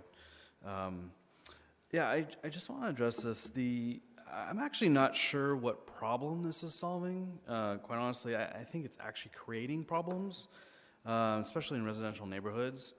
I think that there's already existing powerful tools. There's other types of agreements if people do want to, I guess, lot tie without being 60,000 square feet. But I think this is just really becomes an unmitigated giveaway that the city can't control because it then will be codified, right? And developers can just use that and work it without working with neighborhoods. Personally, I live on West Knoll, which is directly across from 8555 project. That's before the Planning Commission earlier. And this is one of the things that we talked about and just in the neighborhood that it wasn't a 60,000 square foot. They were going after, I think, through the affordable housing to increase or go after the bonuses and use, because they're only 55,000 square feet. But really, it's this behemoth project that's going to adversely affect the neighborhood, and we were looking for view spaces and things that, this kind of thing would really just not allow that discussion, and I think it just overrules the neighborhood, and I don't understand why we're doing it. So I would just appeal to this panel and say, just vote this down and not change the existing regulation. All right. Thank you very much. Thank you. Steve Martin, followed by Danielle Wilson. Steve Martin, West Hollywood, and I would build on what Mr. Pert just added since I testified in regard to 8555 Santa Monica. The reason this is before you is because they don't qualify. They don't have 60,000 square feet. This is a very clearly motivated act to help a developer. This is like a special bill. And what this does is open up the floodgates. And you have to ask, what is the vision here? What is the policy here? Because there doesn't appear to be a coherent policy set for this, for the moving this from 60. And frankly, I've always been a strong advocate of having a bright line between residential and commercial, because that was the vision of the city, was to protect our homes. What this does is invite commercial development to come in and knock down rent-control buildings, just like all the people you saw here. You have a face to it. You saw the face tonight. This invites more displacement of people who already live here. And for what goal? To what value? The city of West Hollywood has become a lot like a tech company or a pharmaceutical company who's become so obsessed with revenue that revenue has become a goal in and of itself, where people no longer matter except for as slogans. This is about protecting our homes, protecting our stock of affordable housing, and I ask that you not allow this to happen. The alternate one is the alternate to go with. And I'm really disappointed in the purported outreach that staff did, because it's quite laughable. And it's an embarrassment to us, it's embarrassment to our purported values, and we deserve better. Thank you. Danielle Wilson, followed by Cynthia Blatt. Please hold your applause. Good evening, commissioners and staff. My name is Danielle Wilson. I'm here as a resident of West Hollywood, and I'm also here on behalf of Unite Here Local 11, which is the hotel workers union here in our city. I'm urging you to reject staff's recommendation tonight. First of all, apropos of our conversation earlier, this is a housing issue. Absent the 60,000 square foot lot requirement, developers could potentially destroy existing housing in order to combine parcels. Many of our members who work in West Hollywood and are unable to afford to live in this city this would be a detriment to them, for sure. Staff should come back with information regarding the number of existing parcels improved currently with multifamily housing that abuts commercial projects where the proposed kind of lot tying could potentially take place before any decision is made on this matter.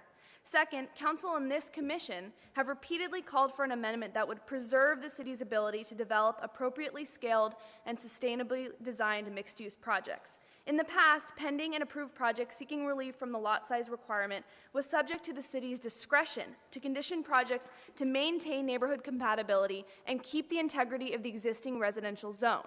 Eliminating the lot size requirement would eliminate the ability of our elected and appointed bodies to decide the fate of significant development projects that could have significant negative impacts in our community. Lastly, staff is pushing for this amendment without any consideration for CEQA. Other commenters on the record have raised several issues related to this matter, so I won't go into them, but it's something that should be considered. In sum, we respectfully request that the Planning Commission listen to the long-range subcommittee's concern and deny any amendment that includes the elimination of the lot size requirements. If you do decide to go through with this, however, the following options should be considered. First of all, no project that proposes to destroy existing housing should make use of this streamlining process, and only housing projects should be exempt from this kind of streamlining. Thank you. Thank you. Cynthia Blatt, followed by Stephanie Harker. Cynthia Blatt, West Hollywood. I'd like to start by saying that I do absolutely oppose the staff's recommendation. You know, I had some things I was going to say, but I have to start by saying that I think it would be very difficult to find a way to say it better than Steve Martin said it a few minutes ago. I do think this is clearly motivated to help a developer, and it's something that should really be taken into consideration, and staff really should take that into consideration. There is no coherent policy, and what is, and I agree with Mr. Pert, what is the point here? And funnily enough, although I often disagree with Ed Levin, I mostly agree with the memo that he wrote to you as well. By right, one size fits all design criteria, it can't work. It just does not work. The incompatibility of commercial and residential zoning sites is a theme of the memo that he wrote. You can't determine density bonus. They're determined by two different formulas. So alternative one is the only choice that we have in this instance. And what kind of stunned me when I was looking at that map is that the overriding Santa Monica Boulevard was predicted, at least 3 or 4 or 5 years ago by someone else who works in the city. And here we see it coming. There is no coherent purpose to doing this. And I hope that the Planning Commission will take into account the potential destruction of neighborhoods, we've already, one of the things that I had wanted to talk about was the concept of maximum density. There is a mathematical formula, there is an algorithm that cities can use to determine what maximum density is, depending, of course, on the data points that you choose to pick to make the data analytics to feed into the algorithm. And it is something that is done in progressive cities, but it has not been considered in this city. We are 1.89 square miles. We need to consider what maximum density is and how to define that. Thank you. Stephanie Harker, followed by Edward Levin.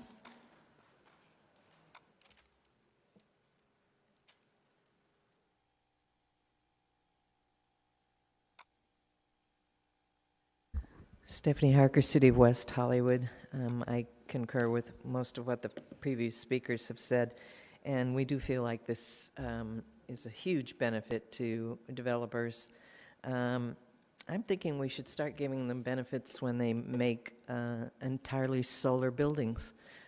We seem to lack solar in the middle of the Southern California sun, and we talk about climate change, we don't seem to be doing much about it. I strongly oppose this, and I believe that this came up before you last August, maybe, and I think at the time that you were unanimous in recommendation to remove any opportunity for combining residential and commercial lots as a by right option in the code. The people on West Knoll are going to experience this. The 2 lots were residential that they acquired and mashed in. If this were to go through, I really would see the possibility of developers gobbling up right behind all of the Santa Monica frontage, just buy the next building and up they go. I feel like that the line should not be blurred, and we feel that if it is between residential and commercial, I mean, why have zones if we're not going to have residential and kind of residential? But combining the two just feels like it's going to destroy more and more of our neighborhoods. I think that maybe the old adage of you give them an inch, they'll take a mile, will see commercial entities marching up into our neighborhoods if they're allowed to do that. There's a very famous line at the end of a very famous play that goes, "Remember, we must always leave the wall." So let's keep these two separate and back to the drawing board. Thank you. Thank you. Edward Levin, followed by Richard Giesbrecht. Thank you, Chair. Edward Levin, resident West Hollywood. The ZTA really completely misunderstands the issue, and I don't blame staff for that, because up until about a week ago, I completely misunderstood it as well. It's very confusing, but it's actually, in principle, quite simple. The question is not, is there a size limit for combining, or is it how big, how small? The question is not what new design guidelines. The fundamental question is this: what should be allowed to span zones by right, and what should not be allowed to span zones by right? And I think the answer is actually pretty simple. By right, we should allow three things. By right, we should allow any combination of lots, any size, to be treated as a single project. Now, that means a single CEQA project, not a single building. We got to stop confusing the term project with building. So any of these should be allowed to be treated as a single CEQA project. Second, subterranean parking should be allowed to span between lots, not edge to edge on both properties. There should be restrictions of that having to do with traffic, having to do with maintaining site permeability. That will require further study. Third is, by right, on a combined CEQA project, we should allow separate buildings to be done by right. Separate residential building conforming to residential zoning on the residential site, separate building for commercial to be developed on the commercial site, to be treated as a single project. What we should not allow by right is this: a building that spans the district physically. By right, that should not be permitted by right. It should require a specific plan. You cannot the building sits in two zones, but it can't conform to two sets of zoning requirements. In order to do that, you need a legal mechanism for figuring out how to deal with a building that does not fully conform, and that's a specific plan. It should be allowed in any case, only with specific plan. It's the best planning mechanism, and it's the only appropriate legal mechanism to do this. Thank you. Thank you, Mr. Levin. Richard Giesbrecht?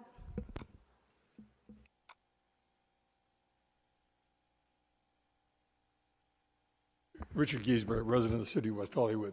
As Stephanie Harker said, this does seem like an end run, and give them an inch, they'll take a mile. It's an end round around the zoning code and a long discussion by our citizenry about the evolution of that zoning code. And I feel that the proposed mitigations are inadequate. They would result in dismal circumstances that would be very hard for neighborhoods to fight. The matter of the alley that was brought up earlier is easily bridged, and there you have a transgression of the two zones. I strongly urge you to deny this or support alternative number 1. Thank you. Thank you, Richard Giesbrecht. Any other public speakers, David? No. I just have the following chose not to speak, but one of their view read into the record. They oppose staff's recommendation.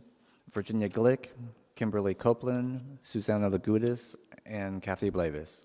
Thank you very much. All right, with that, I will close the public comment portion of the public hearing, and we will move into additional questions for staff and into our deliberation. Would anyone like to kick us off? I will. Commissioner Altschul. I think basically we got it right the first time. And what the council couldn't reconcile among themselves, I don't know, I didn't watch the meeting. But I think reducing it from 60,000 square feet should not be done. I think alternative 1 is certainly the way I would recommend to go. But I do agree with Ed Levin that it should be considered as one secret project because it can certainly reduce the cost for CEQA reports, which are outrageous. And also, it can combine subterranean parking and other subterranean elements of the two projects or of the combined project that would be servicing both elements. So that's my recommendation. Alternative 1 with accommodation for one CEQA report and maintain the 60,000 square foot requirement. Thank you. Commissioner Caballero. Okay, it's getting late. So when I was reading through the staff report, I started realizing that, this building that we're creating that spans residential and commercial, we have no definition for it. There's no building type definition for it. It's not mixed use because mixed use is on commercial. So what is this building? We don't really have any codes that respond to this type of building type, whatever that building type is. And when I look at your diagrams that show front setbacks and rear setbacks adjacent to residential neighborhoods, I don't like that building. I wouldn't want to live next to that building. So as I went through the staff report, I kind of came back to same as Commissioner Altschul, sort of leave it as it is. I don't think removing the 60,000 square feet is going to help us. I appreciate sort of what you're saying in terms of 20,000 allowing for smaller units, but what keeps anybody from buying 4 or 5 parcels and then just creating a monster project and tying it all together? So I don't think that helps us. I would be in support of option 1. I do like Ed Levin's proposal that we study parking that can span both zones, but we need to understand we can't have it go lot size to lot size. We need to have permeability aspects, and we need to have landscape, be able to have room within that lot. And yes, projects should be all considered together under one CEQA report. Commissioner Kupengarner. I would agree with my colleagues. I think we were pretty clear in our initial vote that the best way to solve this problem is to eliminate the text altogether and treat these as they were originally zoned, as commercial properties and residential properties.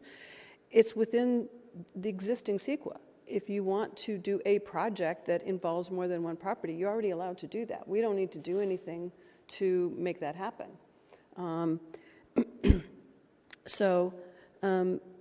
We have a reason for our zoning. We went to a lot of work to do our general plan. And, even the existing code works to destroy that plan. So, and it is antithetical to our climate action plan to build these giant buildings. And I don't see how any version of this achieves the stated goal of neighborhood compatibility. The minute you start making these bigger buildings that encroach into our neighborhoods, that is the antithesis of neighborhood compatibility.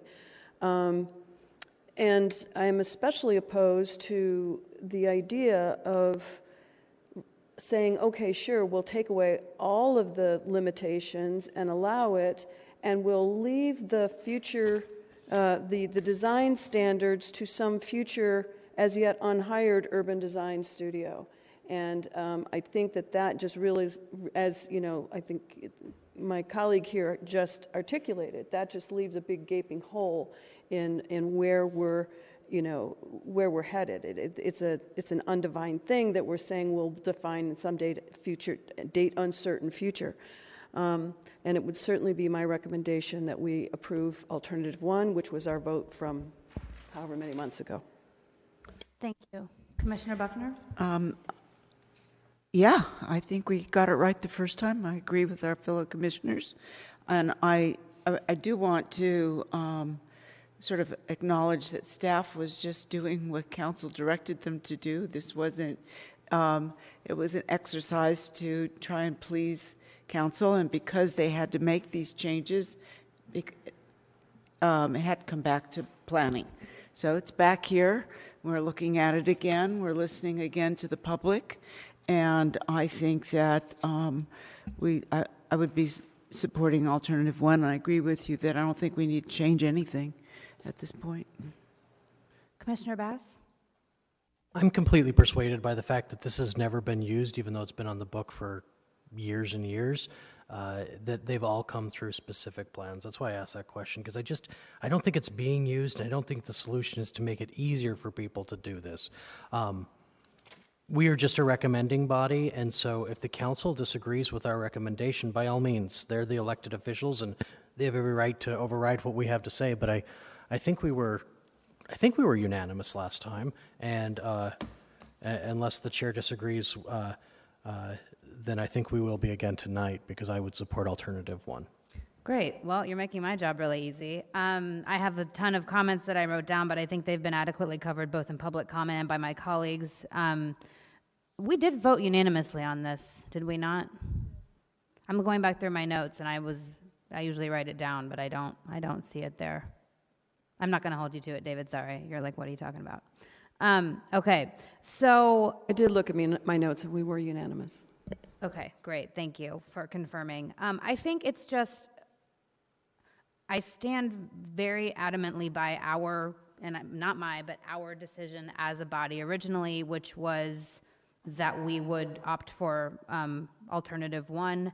But I do think that Mr. Levin's reframing of the way we're talking about it is helpful, because we've taken a leap, kind of without really having a discussion about it, from a project, a single CEQA project, which is totally fair, e.g. the Ramada, which I believe is actually 2 separate structures or group of structures, one of which is on commercial, one of which is residential, but having one application for the whole thing. But I just think we're setting ourselves up for encouraging the very kind of development that we don't want to encourage more of. We don't want more projects spanning residential and commercial zones. I think sounds like we're roundly in agreement about that. And I just think that given that this hasn't actually been used yet, if it's not working, let's just require a specific plan or a development agreement, which is what everyone who has tried or attempted to do this in the past has already had to do anyway. My only request in doing this is that if we're going to move, it looks like we have a motion, is that if staff does end up making a recommendation that is different from what we have discussed here tonight, that we are informed in advance. That would be my only question, and I would also like to caveat any motion that we do that staff recommend to council that we do more study of parking as per Rogerio and Mr. Levin's recommendations, but I'm aligned with all of my colleagues here. Commissioner Hibbegarner, would you like to state your motion? My motion is that we recommend to council alternative 1, which is to eliminate the existing code that allows lot ties between commercial and residential properties. Furthermore, I would assert, as we have done a number of times, that that is the thing that is presented to council. If staff wishes to present alternatives, that those are alternatives, and that what this commission votes for is not an alternative. That is the vote of this commission. Yes, I would agree with Commissioner Levin. In fact, I had been brainstorming last week about ideas about the underground parking, and that some future study could be done to address how that might be achieved, but certainly not without things such as no garage under required setbacks, no garage under additional setbacks required to accommodate any green space, for example, over the area that is now covered by the garage that is the setback. There's a number of things we could do that would accommodate the underground parking and still accommodate green space and parking that we need. That is not part of my motion. It's just simply a comment. I was just going to ask you that. So, okay. So my motion is to adopt alternative 1. And it looks like we have a second here. Let's call the question.